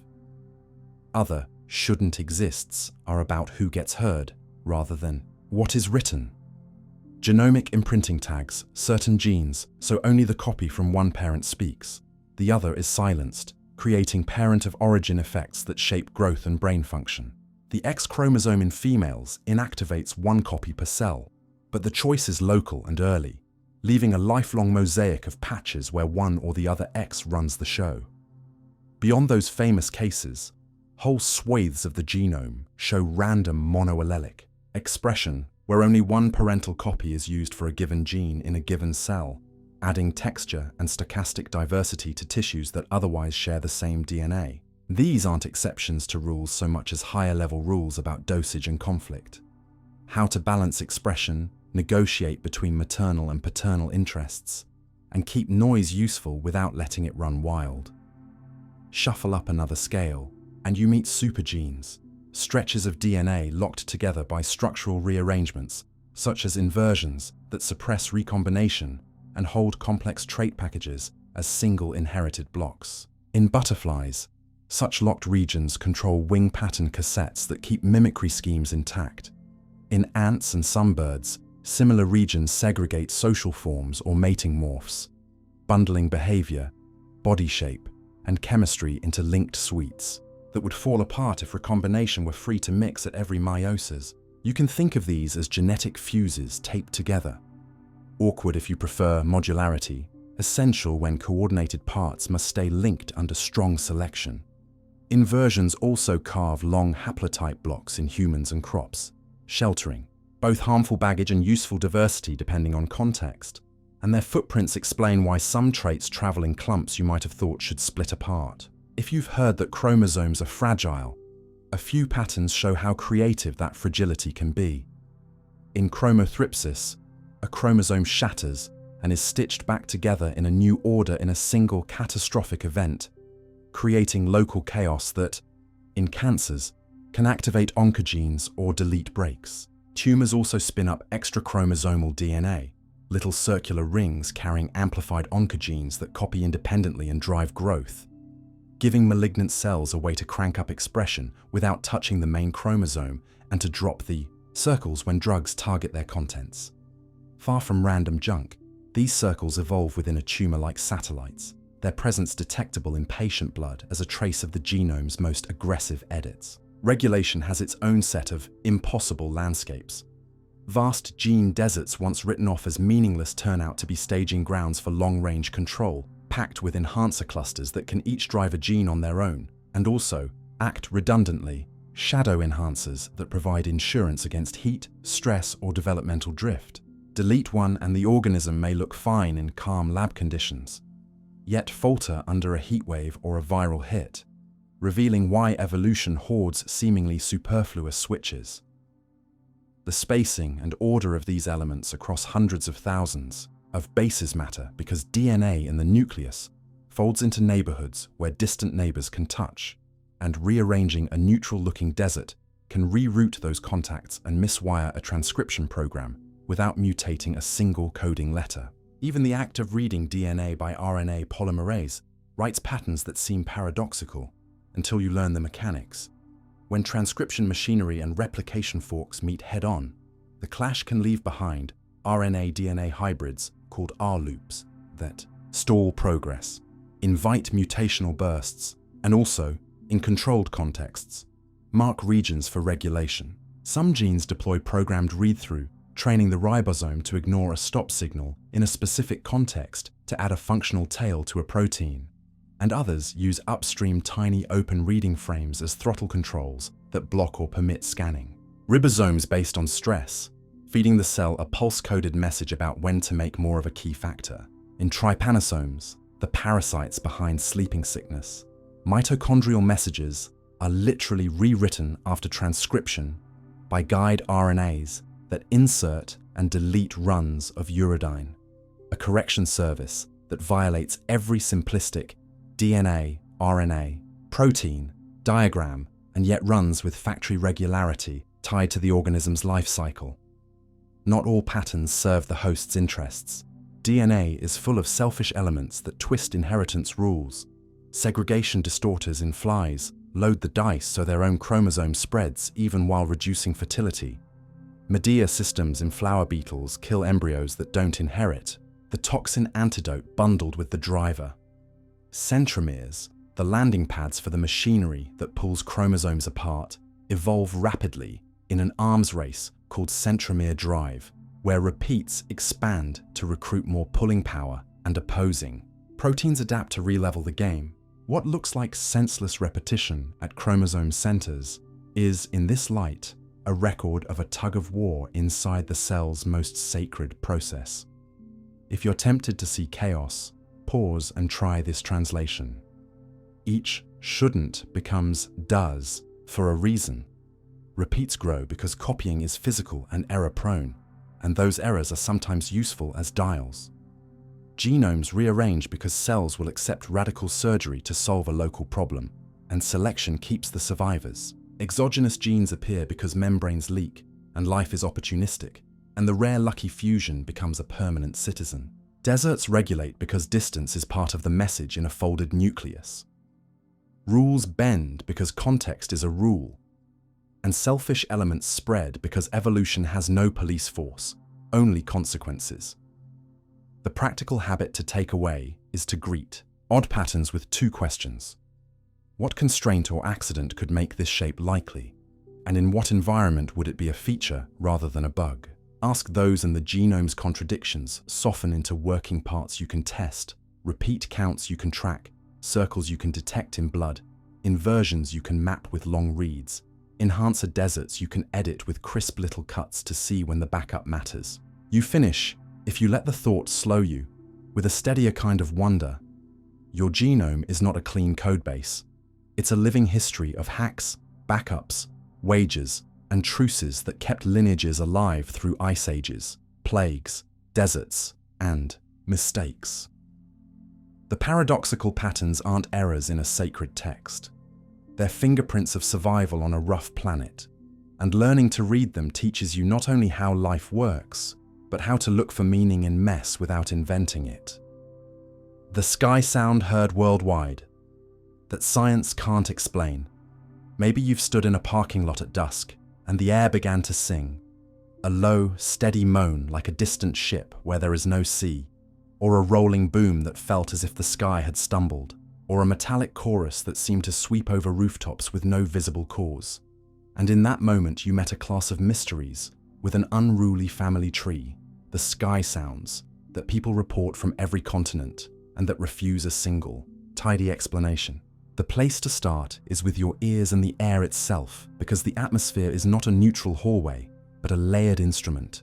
Temperature and wind change with height, and on calm nights, a warm cap can sit over cool ground, bending sound back toward the surface like a lid on a pot. Under those inversions, noise can travel tens of kilometers with very little fading, and what began as rail squeal, industrial grinding, or ship horns far away arrives in your neighborhood as a haunting, sourceless hum. The Tow's hum and its cousins in Bristol or Windsor likely owe much of their persistence to this ducting, along with the way buildings resonate at certain low frequencies and make an external sound feel as if it's coming from inside your head. Add to that a second actor, infrasound, air pressure waves below the range you consciously hear, generated by storms, surf, waterfalls, even distant volcanoes. The ocean, in particular, makes a nearly continuous sub-bass called microbaroms, where opposing wave trains beat together, and that bass wanders inland under the right weather, like a barely felt breath, sometimes edging into audibility as a tremble you can't quite place. Set a sensitive microphone outside on a winter night, and you will record a living spectrum. The ear never tells you about. pulses from aircraft and wind farms, distant thunder refracted back by the inversion, the whisper of far-off highways braided into a single tone. And already the phrase "can't explain" is shrinking, not because the sounds are simple, but because the physics is concrete enough to test. A different branch of reports centers on sudden cannon-like detonations. The Seneca guns along the US East Coast, the Barisal guns of the Bay of Bengal, mist puffers on North Sea shores, booms that break windows in rare cases and rattle dishes more often. Here the suspects include small offshore earthquakes that couple energy into the air as acoustic shocks, submarine landslides and collapse events along continental shelves, lightning and thunder from storms beyond the horizon funneled by inversions, and meteors that explode high in the atmosphere, bolides, whose shock fronts can reach the ground as a single bang or a rolling series. Even without light in the sky, a modest meteor can leave an infrasonic signature recorded by global arrays designed to listen for nuclear tests. And when those arrays triangulate a path in the same minutes that residents report a skyquake, the puzzle tightens into a case file. Still, not every boom finds a culprit. Because our instrument coverage is patchy, people report selectively, and the atmosphere itself smears and steers sound so thoroughly that a true source may lie far outside the area that felt it. Then there are the eerie, brass-like drones that went viral as sky trumpets, many of which, when traced back, land on earthly causes: rail cars braking against curves, construction pile drivers in resonant soils, industrial fans and cranes whose harmonics ride the inversion like a waveguide. But a few are likely natural. Katabatic winds tumbling through city canyons and vibrating building skins, or thin cloud decks acting like a huge sounding board for low, sustained thunder. Throw in the brain's tendency to seek patterns and a phone microphone that exaggerates certain frequencies, and a far-off, ordinary source can feel apocalyptic. None of this requires a hoax, only a chain of real physics and human expectation. More delicately documented, but worth meeting with an open, critical mind, are reports of electrophonic meteors, where people hear a hiss or crack at the same time as a bright fireball, far sooner than acoustics would allow. The plausible mechanism here is not sound through air, but very low-frequency electromagnetic pulses from the meteor that induce vibration in nearby objects. Dry hair, eyeglass frames, pine needles, transducing a local faint sound in step with the light.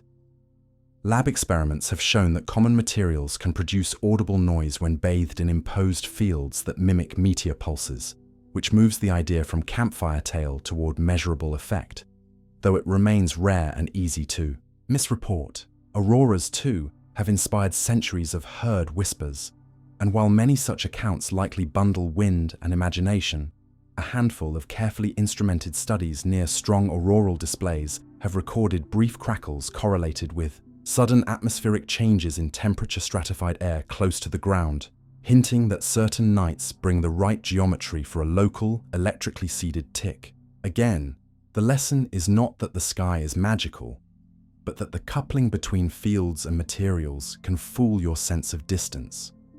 A truly distant event can make something near you sing. If your curiosity leans from anecdote to data, it helps to know that we now keep ears on the planet.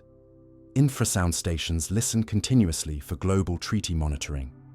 Weather satellites watch for gravity waves that ripple the upper atmosphere after big eruptions. And seismometers pick up the Earth's own hum, microseisms stirred by ocean swell that sometimes leak into air and instruments. When a volcano like Hunga Tonga blasts, pressure waves circle the Earth multiple times and are measured from patios to polar outposts. When a large thunderstorm complex breathes, it sends infrasonic pulses ahead of itself that microphones pick up hours before rain. If you live under a Great Migration route, you can even hear long VLF radio spherics from lightning dance across night as chirps from distant strikes bounce between Earth and ionosphere. Seen through this lens, a city's strange nocturnal tone is usually not a single event, but the mix of many, made legible or illegible by the day's weather profile. So what can you do the next time the air grows musical and the neighborhood text thread lights up? Start small and empirical. Note wind, temperature, cloud type, and time. Walk a slow circle and watch whether the sound strengthens along one street and weakens along another. Buildings and embankments can act as reflectors. Step away from cars and metal fences and see if the tone changes. Hold your phone as a paw. Man's spectrogram. Many free apps will plot frequency versus time and look for stable lines, machine sources versus sliding sweeps, train wheels, aircraft versus wide low bands, infrasound crossing into audibility. If a sharp boom hits, write down the exact time to the second. With enough reports, agencies can cross-reference with seismic, radar, lightning, and infrasound logs. And even if your local mystery never finds a star culprit, you'll have learned to read the sky as a dynamic instrument rather than a mute ceiling. The reflective part of the lesson is gentler than any headline. Science can't explain often means we don't have enough synchronized measurements yet, not that the world has stepped outside its laws. It also means our senses are local and the atmosphere is a trickster, bending, trapping, and transporting energy so that far becomes near and ordinary becomes uncanny. If you grant yourself that, you can keep both wonder and discipline. Allow the shiver that comes when the sky sings, then take a breath and ask what conditions would make a distant source present here. What duct or inversion might be in play? What sea state could be sending base into your valley? Which train yard or quarry sits just over the ridge? In time, the worldwide nature of these reports stops feeling like conspiracy and starts reading as shared physics under shared skies, a choir of causes that differs by place but harmonizes through the same rules. And you end where you began, outdoors at dusk, only now the drone or the boom is not a rupture in the world, but an invitation to listen better, to measure when you can, and to remember that mystery is not the absence of explanation, but the presence of a question asked, carefully enough that an answer can find you. A planet that should have been destroyed, but survives. You carry a simple rule in your head. When a star swells into a red giant, anything huddled close is doomed. So when astronomers announce a world circling the ember of a dead star in an orbit tighter than Mercury's, your rule cracks and a better question appears. How does a planet that should have been shredded, boiled, or swallowed survive? Begin with the life of a sun-like star, because the threat is real and ordinary. Hydrogen runs low in the core. The star puffs outward hundreds of times its original size. Tides raise bulges that sap a planet's orbital energy. And the star's outer layers turn to a thin, turbulent ocean. Inside that ocean, drag slows a planet the way water slows a stone. And slower means lower. Lower means hotter, and hotter usually means vaporized rock, peeled atmospheres, and a spiral to oblivion.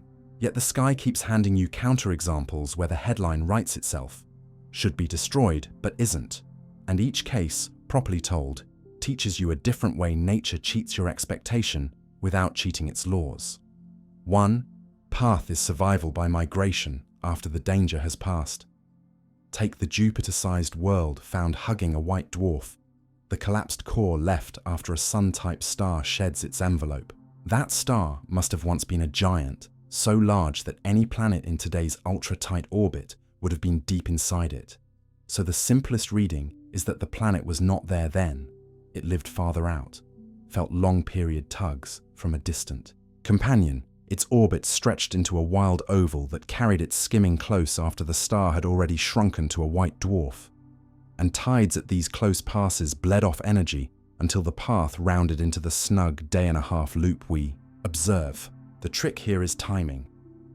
High eccentricity migration driven by a far companion can be a delayed fuse, and when it burns late, a safe world can become a close-in world only after the furnace is gone.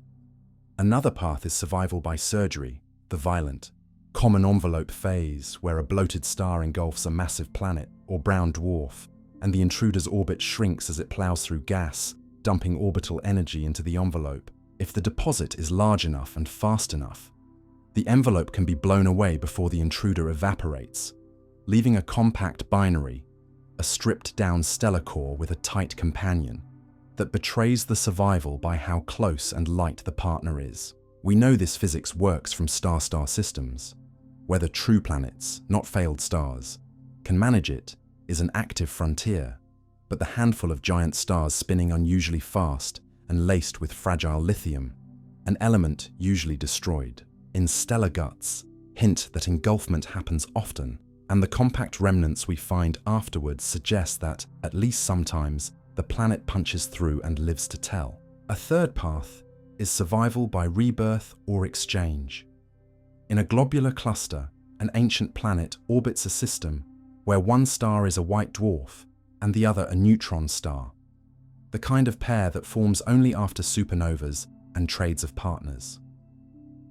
The likely story is not that a planet serenely parked through a blast, but that it was captured or rearranged in the gravitational bustle afterward, a reminder that survive can mean find yourself a new stable home rather than sit tight. Swing back to living stars and you meet hot Jupiters clinging to aging subgents, worlds so close their orbits are measurably decaying, 1/100th of a second per year in some, telling you they are in the final stretch before engulfment, which means you are catching the population of not yet destroyed in the narrow window before the end.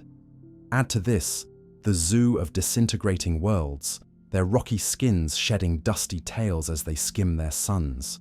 Proof that destruction is a process with waypoints, not a single moment. What separates survivors from casualties are 3 dials you can hold in your head without equations.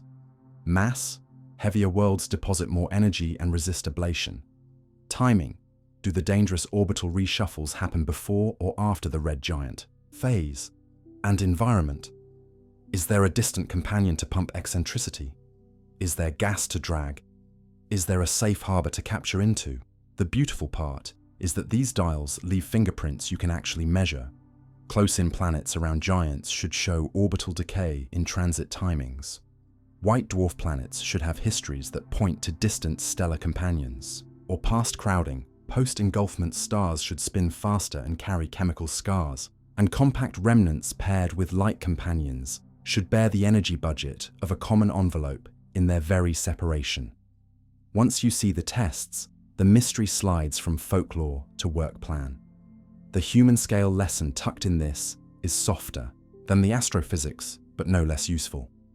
Your first rule was tidy because it ignored the paths that happen rarely, slowly, or off-stage. The universe is patient enough to use those paths, delayed migrations, messy surgeries, partner swaps, to turn should have been destroyed into survives for now.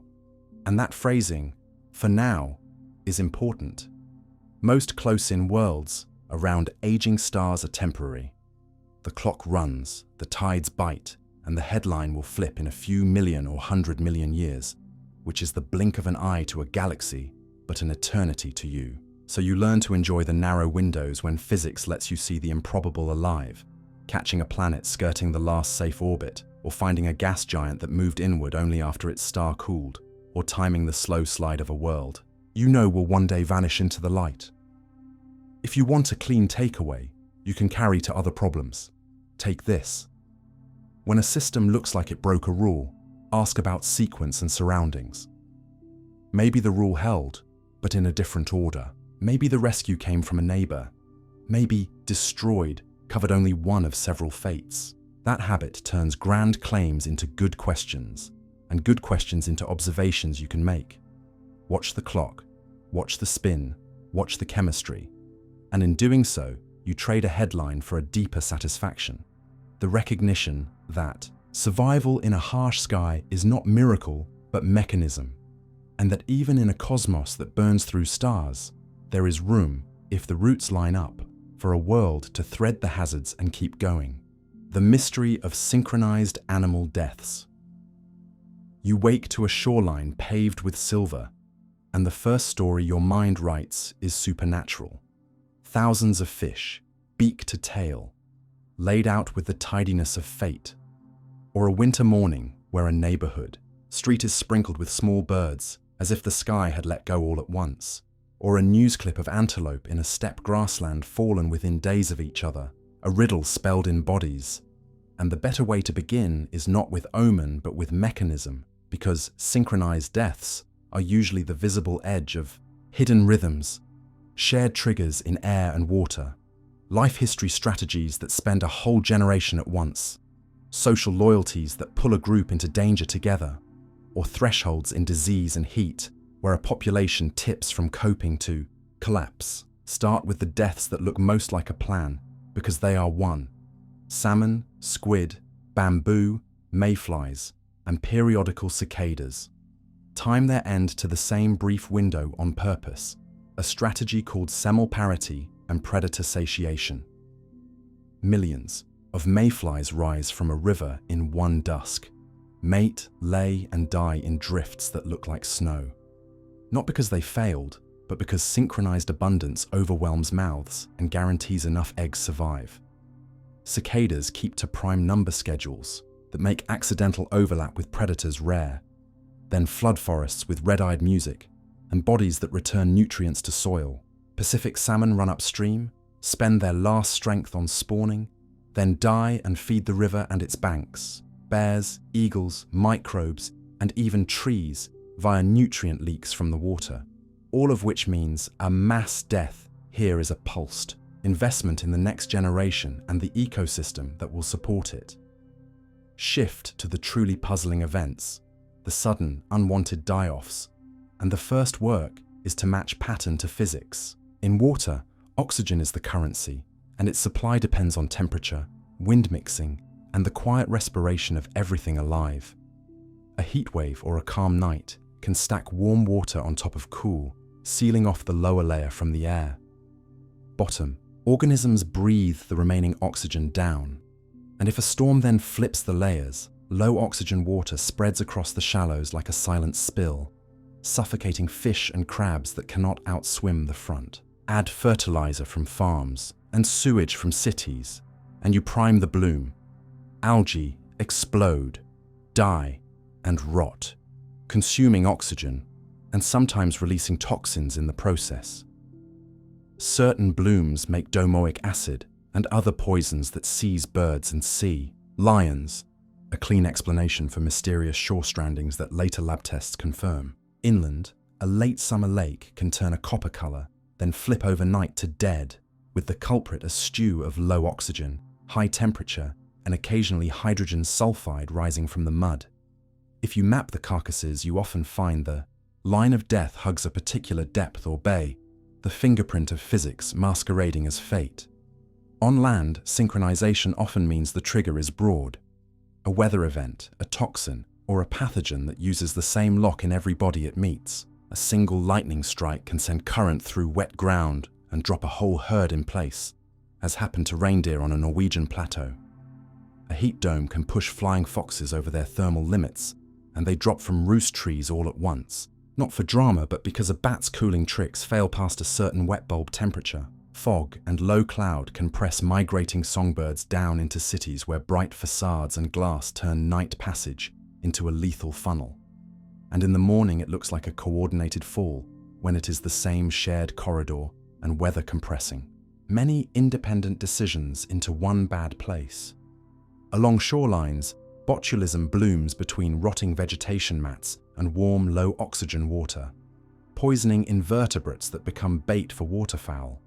An event that reads as mystery illness, until you open crops, test tissues, and see the neat path from chemistry to carcass. Sometimes the trigger is geology. Volcanic lakes that accumulate carbon dioxide under pressure can overturn and release an invisible cloud that rolls downhill and suffocates animals in its path. A rare limnic eruption that looks like a curse only until you taste the water and measure the gas. Disease does not need magic to move in step. It needs a threshold and a day when weather opens all the doors at once. Bacteria that live quietly in tonsils or soil can, under unusual humidity and heat, switch from passenger to killer across an entire herd. Fungi may bloom in caves when temperature and moisture cross a narrow band and bats that huddle for warmth. Trade spores efficiently. Sea stars in crowded, warm shallows can catch a wasting syndrome that spreads fast when heat stresses immune systems. In each case, the synchronization is less about a super pathogen and more about conditions aligning. So many hosts are susceptible together. The practical clue is in the selectivity. One or a few species crash while neighbors go on, telling you the lock and key biology matters. Careful necropsy, swabs and temperature logs shrink, can't explain into didn't have the right measurements yet. Social life adds another layer of risk because loyalty compresses decisions. Pilot whales strand in tight groups because the very rules that keep a pod bound in deep water, follow the leader, close ranks when distressed, become a trap in gently sloping bays where sound echoes poorly and navigation by echolocation gives false comfort. Naval sonar, seismic surveys and shipping noise can add confusion by startling or displacing pods into bad geometry, which is why strandings are now investigated with ship logs and sound maps alongside tide charts. Birds that roost in dens, flocks spook together and, in an urban canyon, can collide as a unit with invisible glass. Schooling fish that turn in perfect synchrony can, when chased by predators or squeezed by poor water, flee into a cove and run out of oxygen as one. What reads as mysterious mass death is often a social algorithm doing its job too well under novel stress. People widen and sharpen the peaks of these events in indirect ways. Night lighting grows brighter along flyways. Nets and bycatch concentrate mortal risk into drawstring seconds.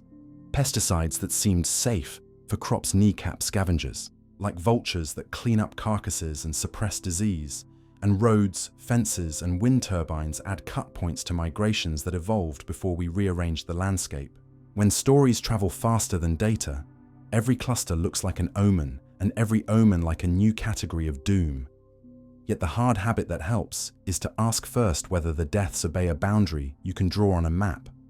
Coastline, depth, wind, field, drainage, or fence line. Because boundaries are the fingerprints of mechanism. If the boundary is everywhere, look for time. Did the death start after a hot night, a bloom, a firework display, a storm front, a sonar exercise, a harvest? Did they prefer a species with a particular diet, body size, or social behavior? Such simple questions turn grief into inquiry, and inquiry into mitigation. Whether that means dark sky protocols on peak migration nights, oxygenation of at-risk urban lakes, safer fishing gear, or constraints on noise when whales are near. None of this removes the ache of seeing life end in unison, but it replaces helplessness with a way to read and respond. The quiet philosophical turn is that synchronization is not a sign of a hidden puppeteer.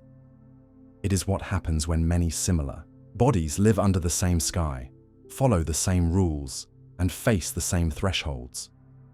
Sometimes evolution writes the timing on purpose to outwit mouths. Sometimes entropy writes it by pushing many systems past their limits together.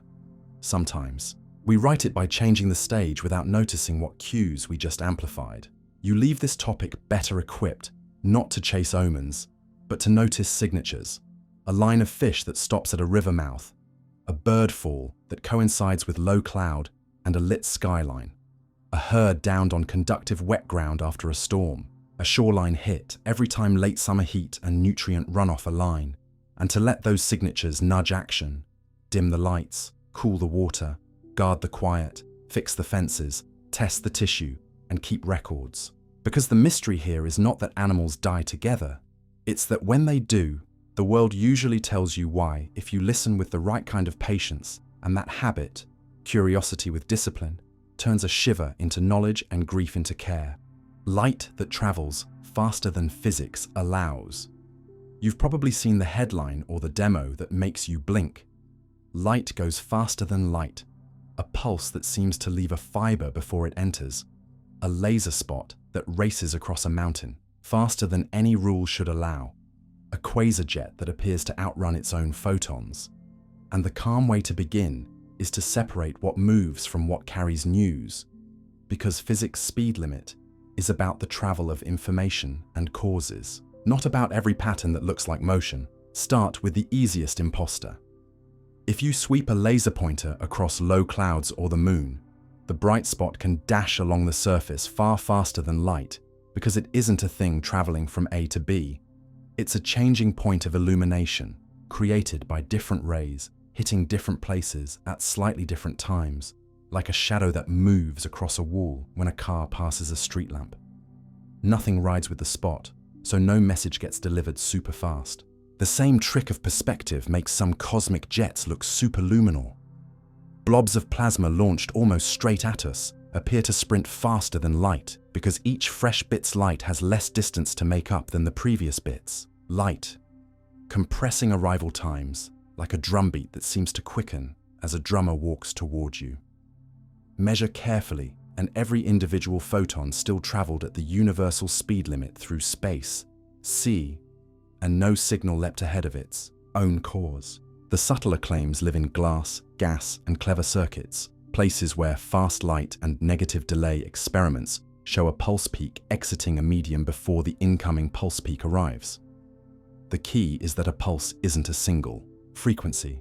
It's a blend, and materials bend different frequencies by different amounts. Near a sharp absorption or gain line, those frequency components get reweighted as they pass, reshaping the pulse so its maximum slides forward, like a crowd wave that seems to jump ahead because early people lower their hands while late people raise theirs just so. Engineers call the speed of that sliding peak the group velocity, and under special dispersion it can exceed c or even turn negative. But the front, the first non-zero tickle of the wave, the place where a truly new feature begins, never outruns light. If you try to encode a bit by switching a laser from off to on, that sudden edge plays the role of the front, and it grinds through the medium no faster than c, guarded by deep theorems about causality. The rest is choreography.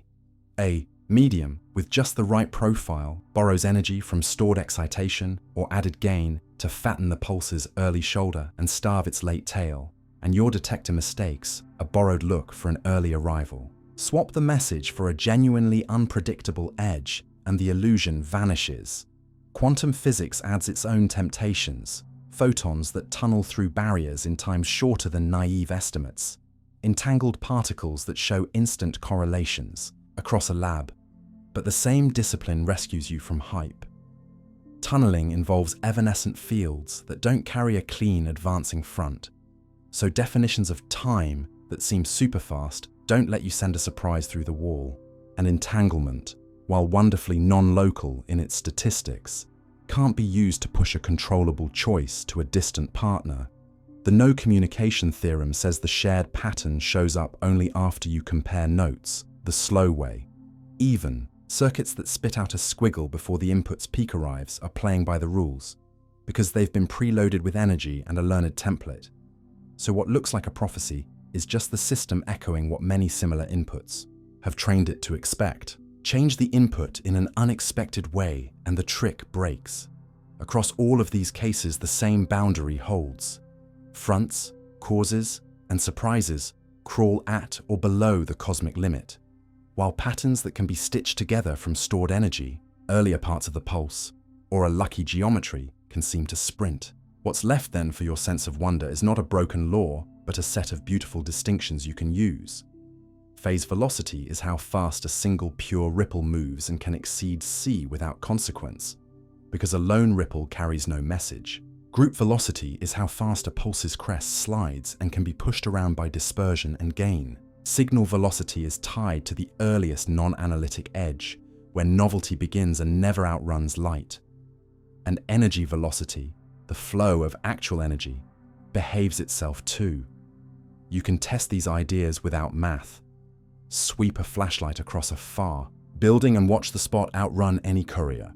Listen to a stadium wave outpace the runners who made it. Look up videos where a pulse's shape changes in a dyed vapor cell and notice that the early peak is made of rearranged pieces of the input, not news from the future. Even in astronomy, you can see geometry at work by comparing apparent jet speeds in sources pointed toward us versus those angled across our line of sight.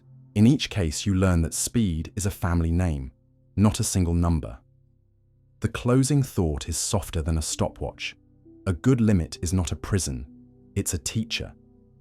The universe leaves you room to make illusions of speed with symmetry, dispersion, and perspective, but it keeps the channel for causes and choices honest, so that effects don't arrive before their reasons. Once you see that, The phrase "faster than physics allows" turns from a dare into a puzzle you can solve with patient definitions, and you walk away quieter, your curiosity awake, grateful that the world is strict where it must be, and playful where it can be, firm enough to keep stories consistent, flexible enough to let patterns dance.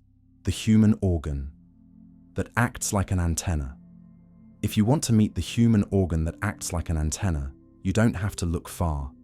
Cup your hand behind your ear and you'll feel it working. A quiet collector and tuner that gathers waves in the air and turns them into something your nervous system can understand. Start with the part you can see, because the outer ear is not decoration, it's a shaped receiver.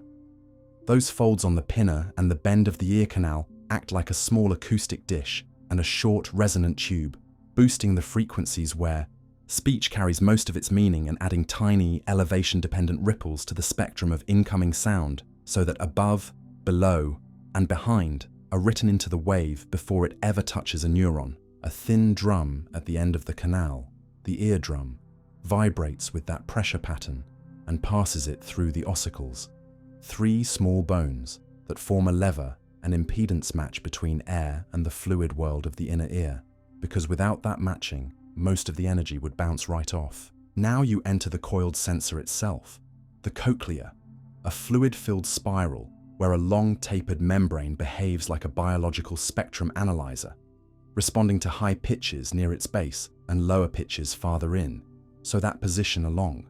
The coil stands in for pitch. Perched on that membrane is the organ of Corti, a row of sensory hair cells whose microscopic bristles bend when the membrane moves, opening ion channels tugged by molecular tip links so that a mechanical wiggle becomes an electrical whisper. Next to them sit the outer hair cells, the organ's built-in amplifier. They shorten and lengthen in time with the sound thanks to a motor protein in their membranes, sharpening the tuning and boosting faint inputs so you can hear a pin drop in a quiet room without losing the ability to separate the notes of a violin from the breath of the bow. This amplifier is so lively that your ear can sing back. Tiny echoes called otoacoustic emissions leak outward and can be recorded at the ear canal, a clinically useful proof that your antenna is not just passive hardware, but an active, self-tuning instrument. With 2 of these receivers, your brain does something even subtler. It treats the head as part of the antenna, reading micro differences in arrival time and loudness between ears to map where a sound came from on the horizontal plane, while those pinna-made spectral ripples help solve the vertical question. The trick is personal.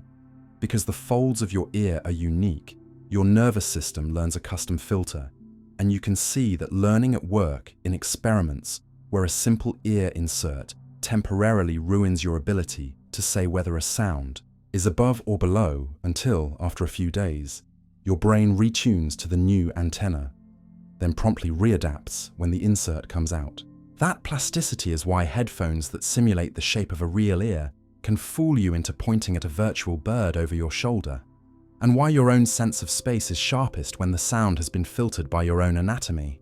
None of this requires math to feel. Clap once in a hallway, and you can tell where the side opening is, simply by how the reflections arrive at each ear.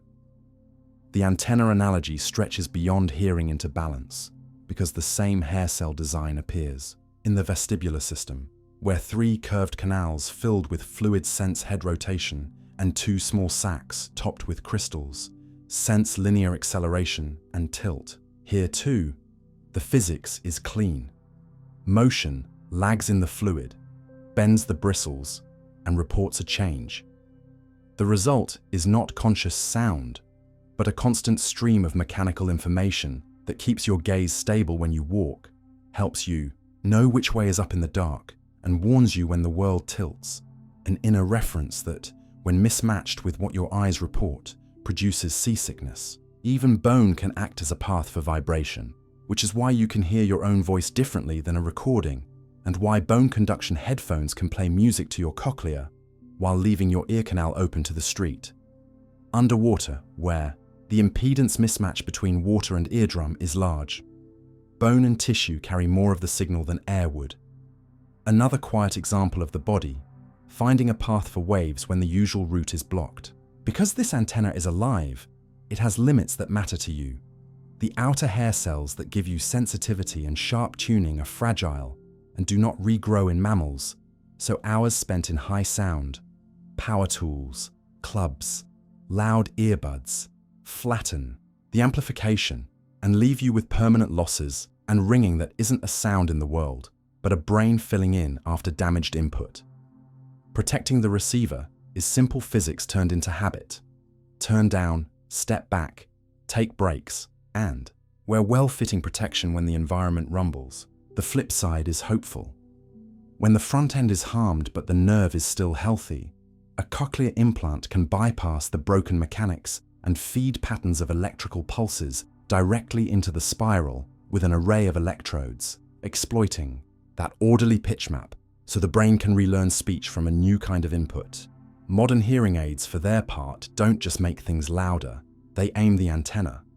Beamforming microphones emphasize what's in front of you and damp what's beside and behind. And clever algorithms preserve the small timing and loudness, cues that your brain uses for space, because clarity is not simply volume, it's contrast kept intact. If you carry one practical lesson out of all this, let it be that listening is a dance between hardware and attention. Your ears gather and pre-process with exquisite fidelity. Your brain models the room and the soundscape, and your choices.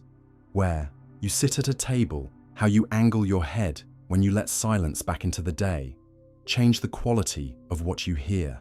The soft closing thought is that an antenna is only as meaningful as what it is tuned to receive. And your own is tuned not just to detect noise, but to recognize pattern and presence. The creak that means a door, the breath that means a friend, is about to speak. The rustle that means wind in leaves and not trouble. Take care of this organ, and it will keep doing its patient job, catching invisible ripples, translating them into the beginnings of meaning, and handing them to you in a form you can live by. Voice, music, warning, comfort, proof that sometimes the most remarkable technology you own has been shaped by bone and skin all along, waiting for you to notice how much of your world arrives through a pair of living antennas on the side of your head. A region in space colder than absolute zero. You've probably seen the headline that sounds like a riddle. Astronomers find a region in space colder than absolute zero. And the only honest way to approach it is to slow the words down and ask what temperature is, because the universe plays with more than one kind. In the everyday sense, temperature measures the random jostling of particles, and absolute zero sites at the end of that scale as the point where you cannot extract any more of that disorderly energy. You never quite get there. Quantum mechanics leaves a faint, irreducible jitter. But you can come breathtakingly close, and space has real places that show you how. Far out in the southern sky, a dying star has built the Boomerang Nebula, an expanding shroud of gas cooled by its own rush outwards so efficiently that it dips below the 2.7 Kelvin glow of the cosmic microwave background and bottoms out near 1 Kelvin, colder than any natural place we've measured and colder than liquid helium. That cosmic refrigerator works the way a spray can turn icy in your hand. Expansion costs energy, the gas pays the bill by cooling, and infrared light can't easily rewarm it because the surrounding dust is sparse. So yes, space makes deep cold, honestly. Just not below zero on the true thermal scale. Where the phrase colder than absolute zero comes from is a different game with the word temperature, one that counts how particles occupy energy rungs rather than how fast they bump around. In ordinary matter, more low-energy states are filled than high-energy ones, and a single number, the temperature, summarizes that slope. Flip the slope so that high-energy states are more populated than low, and the math labels the situation with a negative absolute temperature. It's not mystical, and it's not frigid. In fact, it's hotter than any positive temperature, because heat would always flow out of such a system into a normal one. You meet this inversion in lasers and their radio frequency cousins, astrophysical mazes. Clouds around newborn or dying stars pump certain molecules, water, OH, methanol, so that more of them sit excited than relaxed in a specific transition. And when a photon of the right pitch passes, it provokes an avalanche of copies. Astronomers describe those lines with a negative excitation temperature, and their brightness can correspond to impossible-looking temperatures of millions or trillions of kelvins if you naively use the thermal formula. But that number is not the gas's kinetic temperature. It's a bookkeeping device that tells you an inversion is in charge. In space, we juggle several such temperatures at once: kinetic, how fast atoms fly; radiation or brightness, how intense the light looks if you pretended it were thermal; excitation, how populations are split between energy levels; and spin, temperatures, how special rungs like the hydrogen 21 centimeter line are filled. And a headline that forgets to say which one it means will mislead you. Negative temperatures, when they appear, belong to those population counting definitions, not to the actual random motion of the gas, and they don't break thermodynamics because they live in systems with bounded energy ladders and special pumping, not in the whole, freewheeling soup of space. That distinction matters during one of cosmology's most delicate listening experiments. The early hydrogen fog of the universe leaves a whisper at 21 centimeters, whose depth depends on the spin temperature of that line relative to the microwave background. Under certain conditions, collisions, or a bath of ultraviolet light from the first stars, the spin temperature couples to the gas or to the radiation and can lie above, below, or even invert with respect to the background. Researchers report that depth as a kind of temperature. But when you hear phrases like colder than absolute zero in that context, what's really being described is how that specific energy split behaves, not the thermal state of everything. The same caution protects you from other seductive phrases. Radio astronomers will speak of negative brightness temperatures when a line amplifies rather than absorbs. Again, the minus sign flags an inversion, not a cryogenic miracle. By contrast, the Boomerang Nebula's brag is old-fashioned cold. Its molecules move slowly, its thermal infrared is faint, and if you dipped a thermometer into that gas, ignoring all practical impossibilities, it would read near 1 Kelvin. Between those poles, true cold and inverted temperatures, sits the rest of the cosmos with its ordinary hierarchies. Dark molecular clouds at tens of kelvins where stars gestate, the microwave background at 2.7 K that bathes everything, and rare lab-made gases cooled to billionths of a Kelvin with lasers and magnetic traps aboard the space station where freefall stretches the time atoms can be coaxed into gentler motion. None of these cross the real zero because the third law of thermodynamics is a quiet guardrail that says every extra step toward perfect stillness gets harder than the last, a cost paid in time, purity, and cleverness. If you want a simple way to test future claims without equations, keep 3 questions ready. Which temperature is being quoted? Kinetic, brightness, excitation, spin. What degree of freedom it describes? Random motion, a specific spectral line, a radiation field, and whether the system has an external pump or a bounded energy ladder that makes inversion possible. Ask those and you become fluent in a language astronomy uses daily, where cold can mean slow atoms, weak light, or underpopulated levels, and hot can mean fast atoms, intense radiation, or an inverted line depending on the sentence. You'll also notice that the most interesting physics lives in the couplings, a dust-thin outflow that keeps radiative heat at bay, a radiation field that flips a line's population, a magnetic or collisional process that drags one temperature toward another.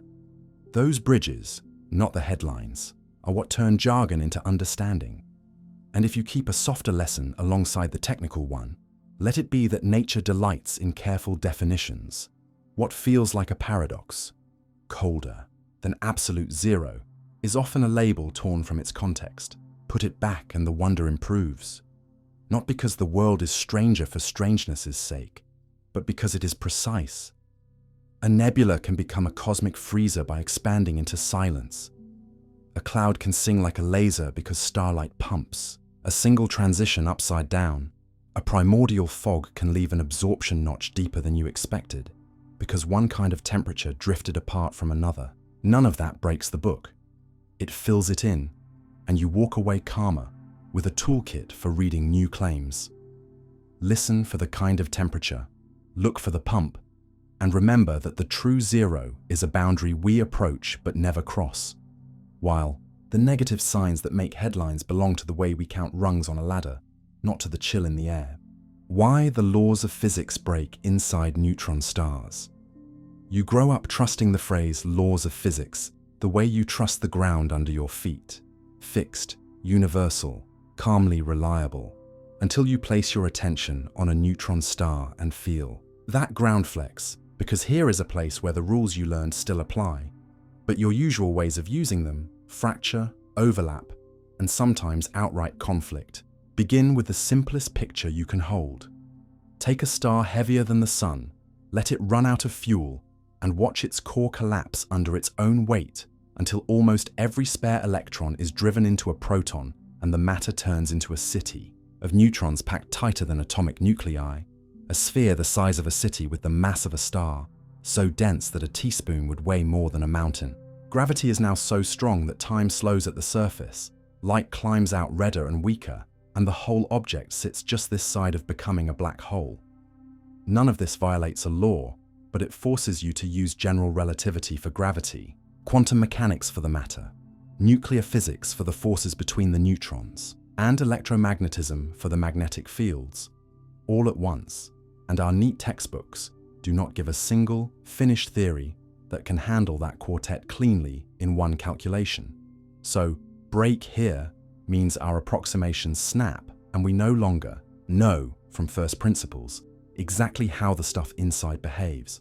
Work inward from the crust, because the outer layers are already an education. A few hundred meters below the surface, the pressure pushes electrons into atomic nuclei until the normal periodic table ends. Nuclei become so neutron-rich that spare neutrons drip out and wander between lattice sites like mist between buildings. And deeper still, the crust's nuclear shapes rearrange into exotic phases nicknamed pasta, gnocchi-like blobs, spaghetti-like rods, lasagna-like slabs, because squeezing charges in a competing tug-of-war between attraction and repulsion yields geometries never seen on Earth. Keep descending, and the neutrons that roam through this medium line up into a quantum superfluid that flows with almost no friction, while the minority of protons form a superconductor threaded by quantized magnetic strands, vortices in the superfluid, and flux tubes in the superconductor pin and jostle each other like overlapping street grids.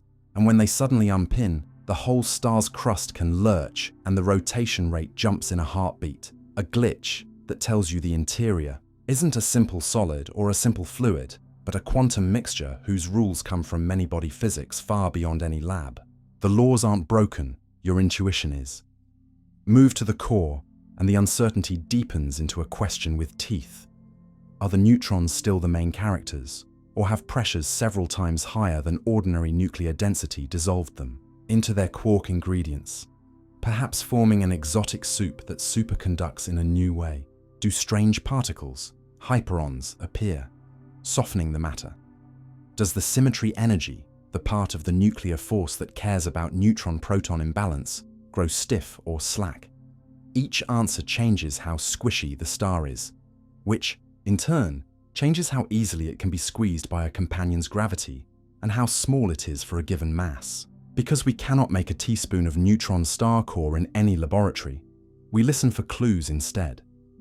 A fast-spinning star that weighs twice the sun rules out any recipe for matter that would collapse under that weight. Ripples of space-time from merging neutron stars tell us how deformable the bodies were just before collision.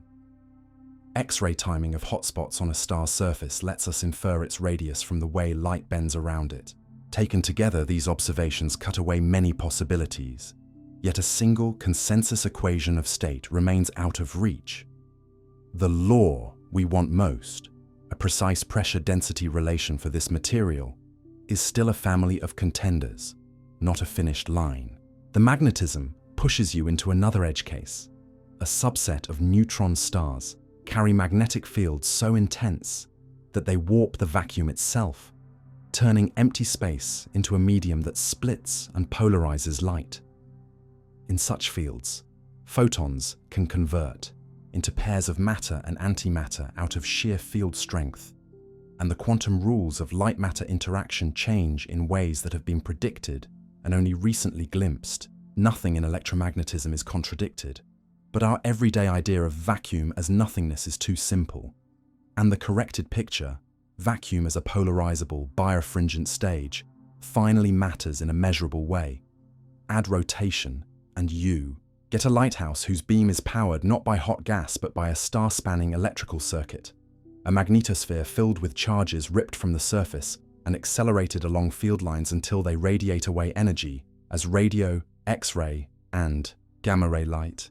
This engine is governed by plasma physics in a regime where relativistic effects and quantum processes both matter, a place where solve Maxwell's equations becomes build a supercomputer and still accept that some microphysics must be modeled by hand. Even heat behaves differently here.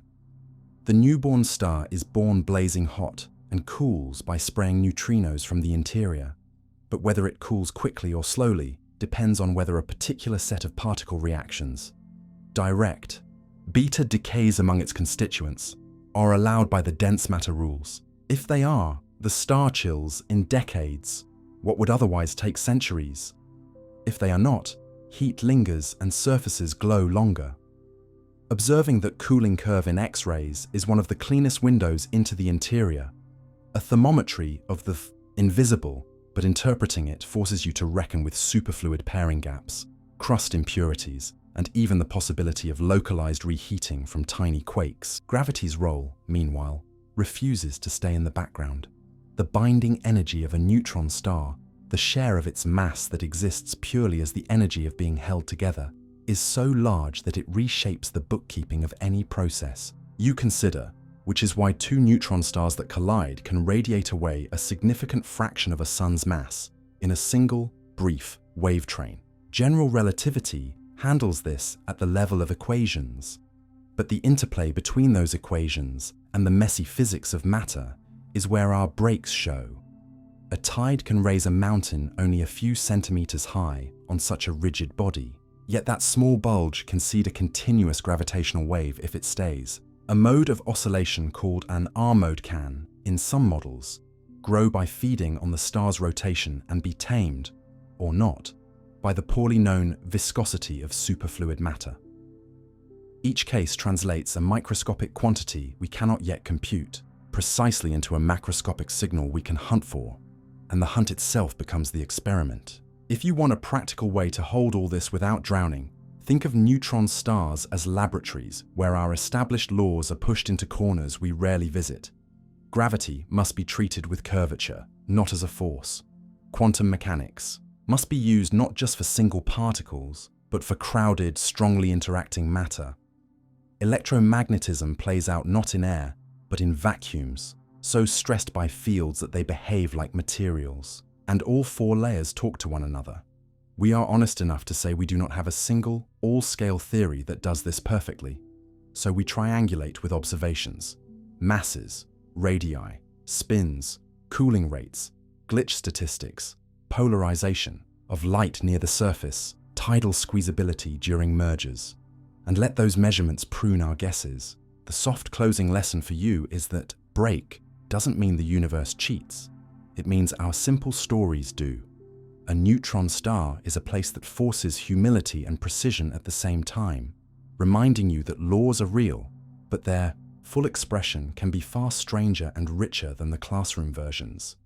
You leave the star not with despair, but with a clearer curiosity, seeing that each pulse, quake, and merger is a sentence written in a dialect of physics we are only just learning to read, and that learning to read it is how we turn the edge of knowledge into a map rather than a mystery. A strange radio burst that repeats every 16 days. Every mystery gets sharper when it keeps a schedule, and this one keeps time like a secret tide. Every 16 days or so, a patch of sky that is otherwise quiet flickers awake and spits out a handful of millisecond radio flashes, then goes silent again as if nothing had happened. And your first job, before you reach for the supernatural, is to understand what repeats means in a universe that rarely does exact repeats. The source that set this puzzle on firm ground is a fast radio burst nicknamed by its coordinates, discovered by a Canadian telescope designed to catch such brief events. And what repeats is not a metronome of identical pings, but an activity window. For about 4 days of each 16, bursts are far more likely, sometimes many in a single hour, while the remaining days pass with little or nothing at that spot. That pattern was teased out not by a single long stare, but by patient statistics. The instrument listens every day as Earth's rotation drags the sky past its fixed cylinders, building a log of times that slowly reveal a rhythm even when individual nights are empty. Once the team announced the phase, other observatories, dishes in Europe, India, and the Americas, pointed in at the right times and heard it too, across different frequencies, confirming that the 16-day beat was real and not a quirk of a single machine's schedule. The source sits in a nearby spiral galaxy, in a patch of ongoing star formation, which already hints that whatever is flashing is young, or at least connected to recent births and deaths of massive stars. Its bursts arrive smeared by a familiar signature. Lower radio tones lag behind higher ones by tiny, measurable amounts, because their trek through sparse, ionized gas between galaxies delays them by a degree that depends on frequency, and the amount of that lag, called dispersion, fits a path length and density that agree with the galaxy we've pinned down as home. Polarization measurements add texture. The burst's light is highly ordered in polarization, but only modestly twisted by magnetized plasma, suggesting an environment that is energetic but not as extreme as the most magnetized known repeaters, and the substructures within single bursts often drift downward in frequency over a few milliseconds. A pattern radio astronomers jokingly call the sad trombone, which implies that whatever emission region is making, the flash is evolving as it radiates. Now, what could tie such fireworks to a 16-day clock? The conservative families of explanations are orbital and geometric. In the orbital story, you imagine a compact engine, a magnetar or young neutron star, circling a companion on a 16-day path.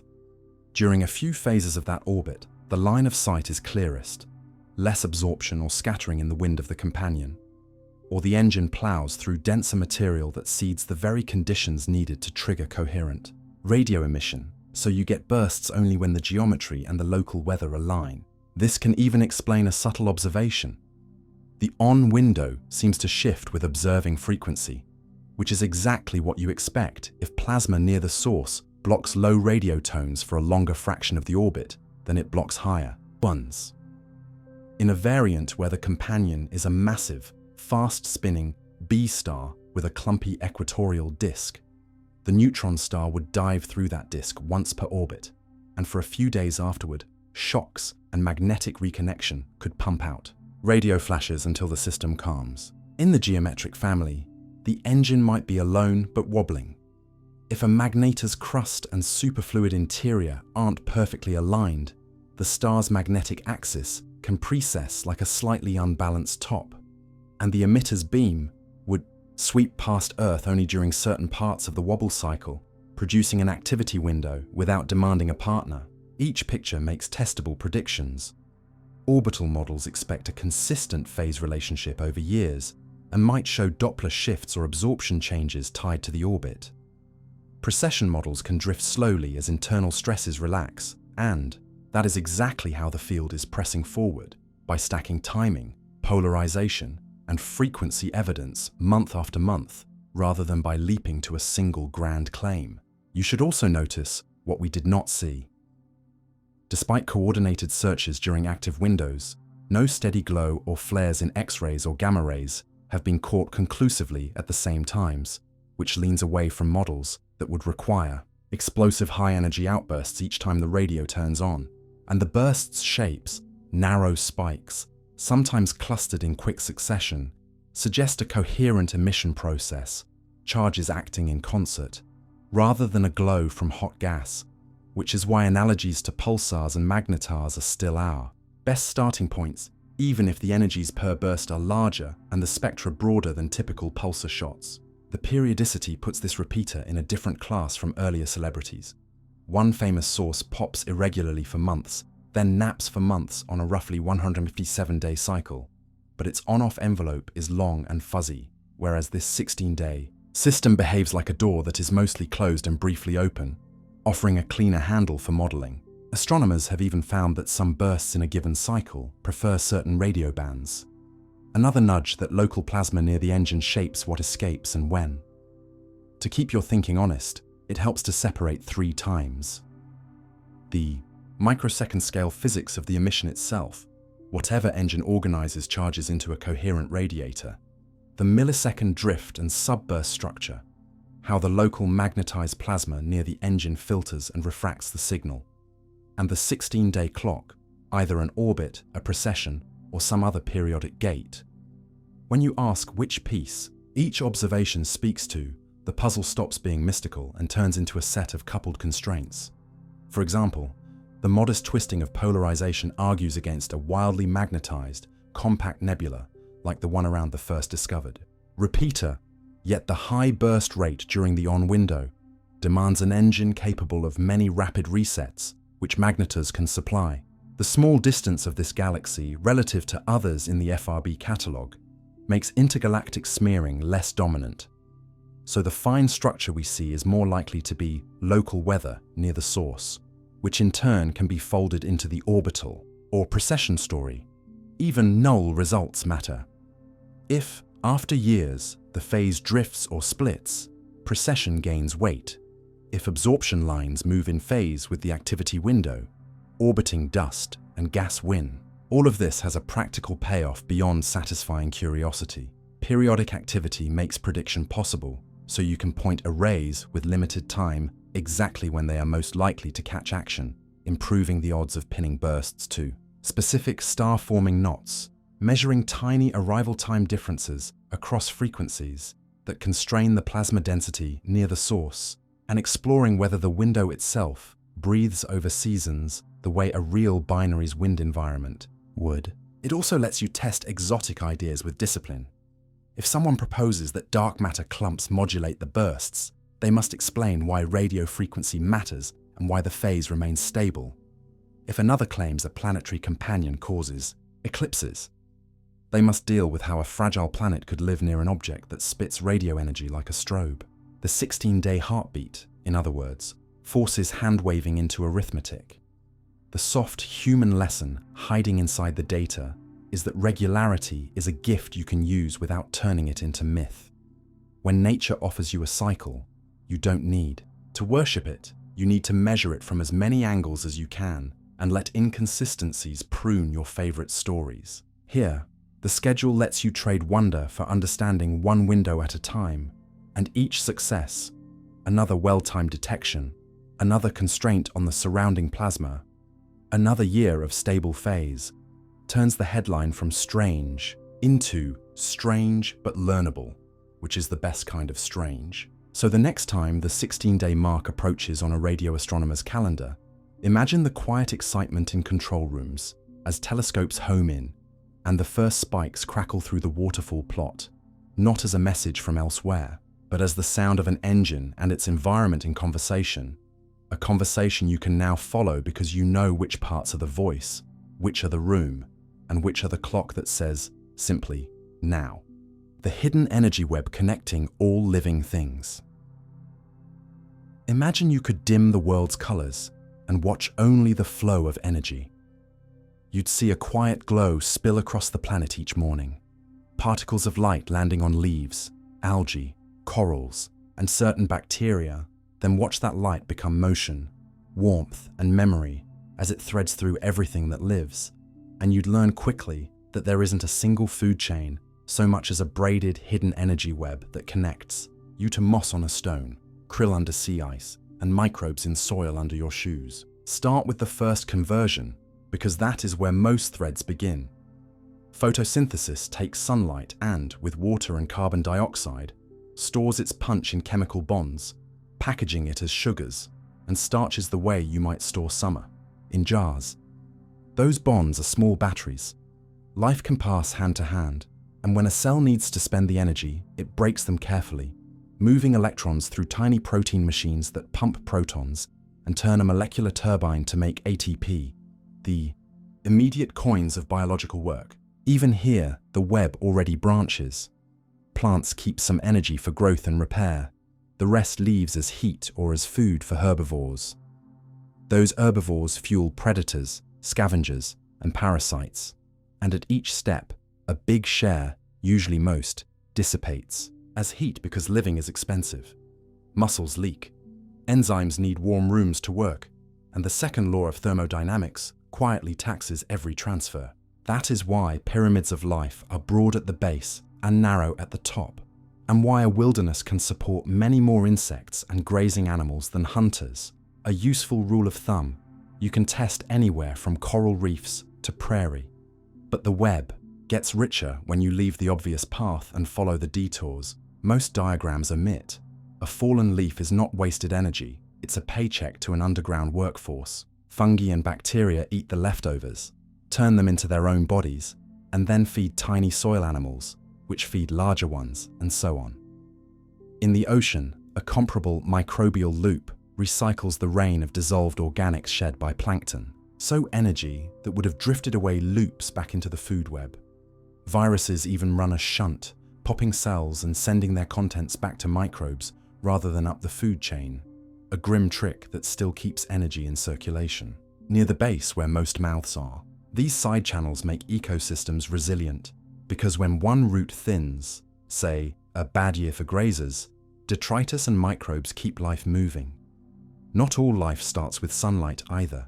At deep-sea vents and within rocks, bacteria harvest chemical gradients directly, oxidizing hydrogen sulfide, methane, or hydrogen itself, and build food from stone and water. Their energy doesn't pass through leaves first. It emerges from geological reactions and then climbs a unique ladder of grazers and predators clustered around black smokers and seeps. On the seafloor, the two webs meet when sinking carcasses and snow of organic dust feed vent communities and vent-bred microbes hitch rides upward. That blending is a theme everywhere once you look. Grazers that also photosynthesize, predators that farm symbionts, corals and giant clams that house algae and share sugars for shelter, lichens that are mutualisms made visible, and even you, vast cooperative of human cells and microbes trading energy and metabolites every hour. Zoom out, and the web stretches across landscapes by way of travelers that carry energy and nutrients farther than wind or rivers do. Salmon grow fat at sea, then climb streams to die, delivering marine energy to forests where bears drag them ashore and trees subtly benefit from the spill. Whales feed in the depths and defecate near the surface, fertilizing plankton and boosting the very base that fed them. A whale pump that ties giant bodies to tiny floats of algae. Seabirds fish offshore and fertilize islands with guano, so lush it rewrites plant communities. Even dust from deserts carries the minerals that help rainforests turn light into food. A reminder that energy flow and nutrient cycles are inseparable, without phosphorus and nitrogen. The web sags, no matter how bright the sun. Because energy moves along specific routes, scientists can map them with simple tools. Stable isotopes, the faint weight differences in common atoms, reveal whether a bird ate cornfield insects or seashore crustaceans. The ratio of heavy to light. Nitrogen climbs as you go up steps in the web, so a feather can tell you roughly where on the pyramid its owner fed. In the ocean, satellites watch the greenness of plankton blooms and estimate how much sunlight turns into chemical energy each season. Pair those maps with tags on fish or seals, and you can watch energy flow from one region to another as migrations. Lace seas together. On land, cameras and GPS collars track how a drought reroutes energy. Plants grow less, grazers range farther, predators take more risks, and carcasses feed scavengers at new times and places. Nothing mystical is required, just careful accounting.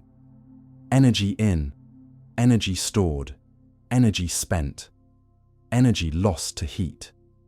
This web also runs through your kitchen and your city.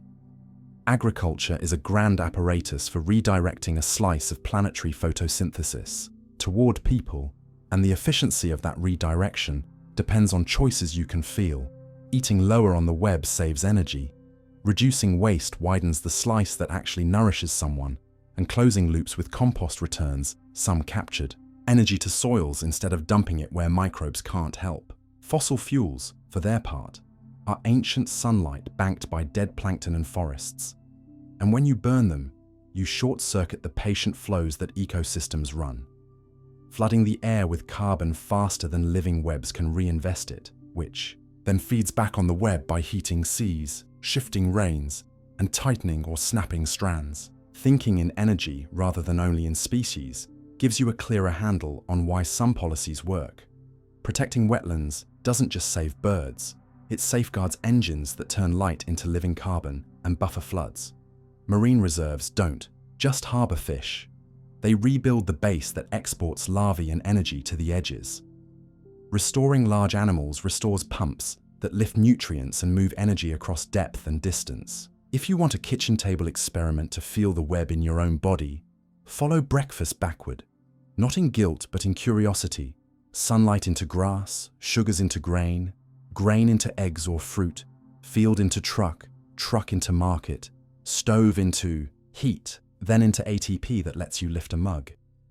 By lunch, you've become a node that passed energy to friends with a meal, to microbes with crumbs, to the atmosphere as warmth, a small but honest accounting that connects you to ant colonies and kelp forests by the same rules. The soft closing thought is that nothing in this web has to be heroic to matter.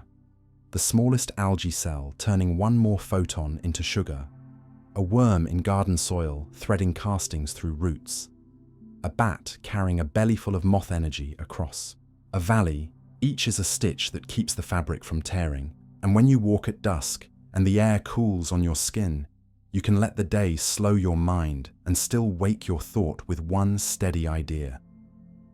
Every breath you take and every step you make runs on shared power that was briefly yours to hold, and honoring that loan with attention, with wiser loops, with gratitude, turns the hidden web into something you can feel and, in your modest way, help keep whole.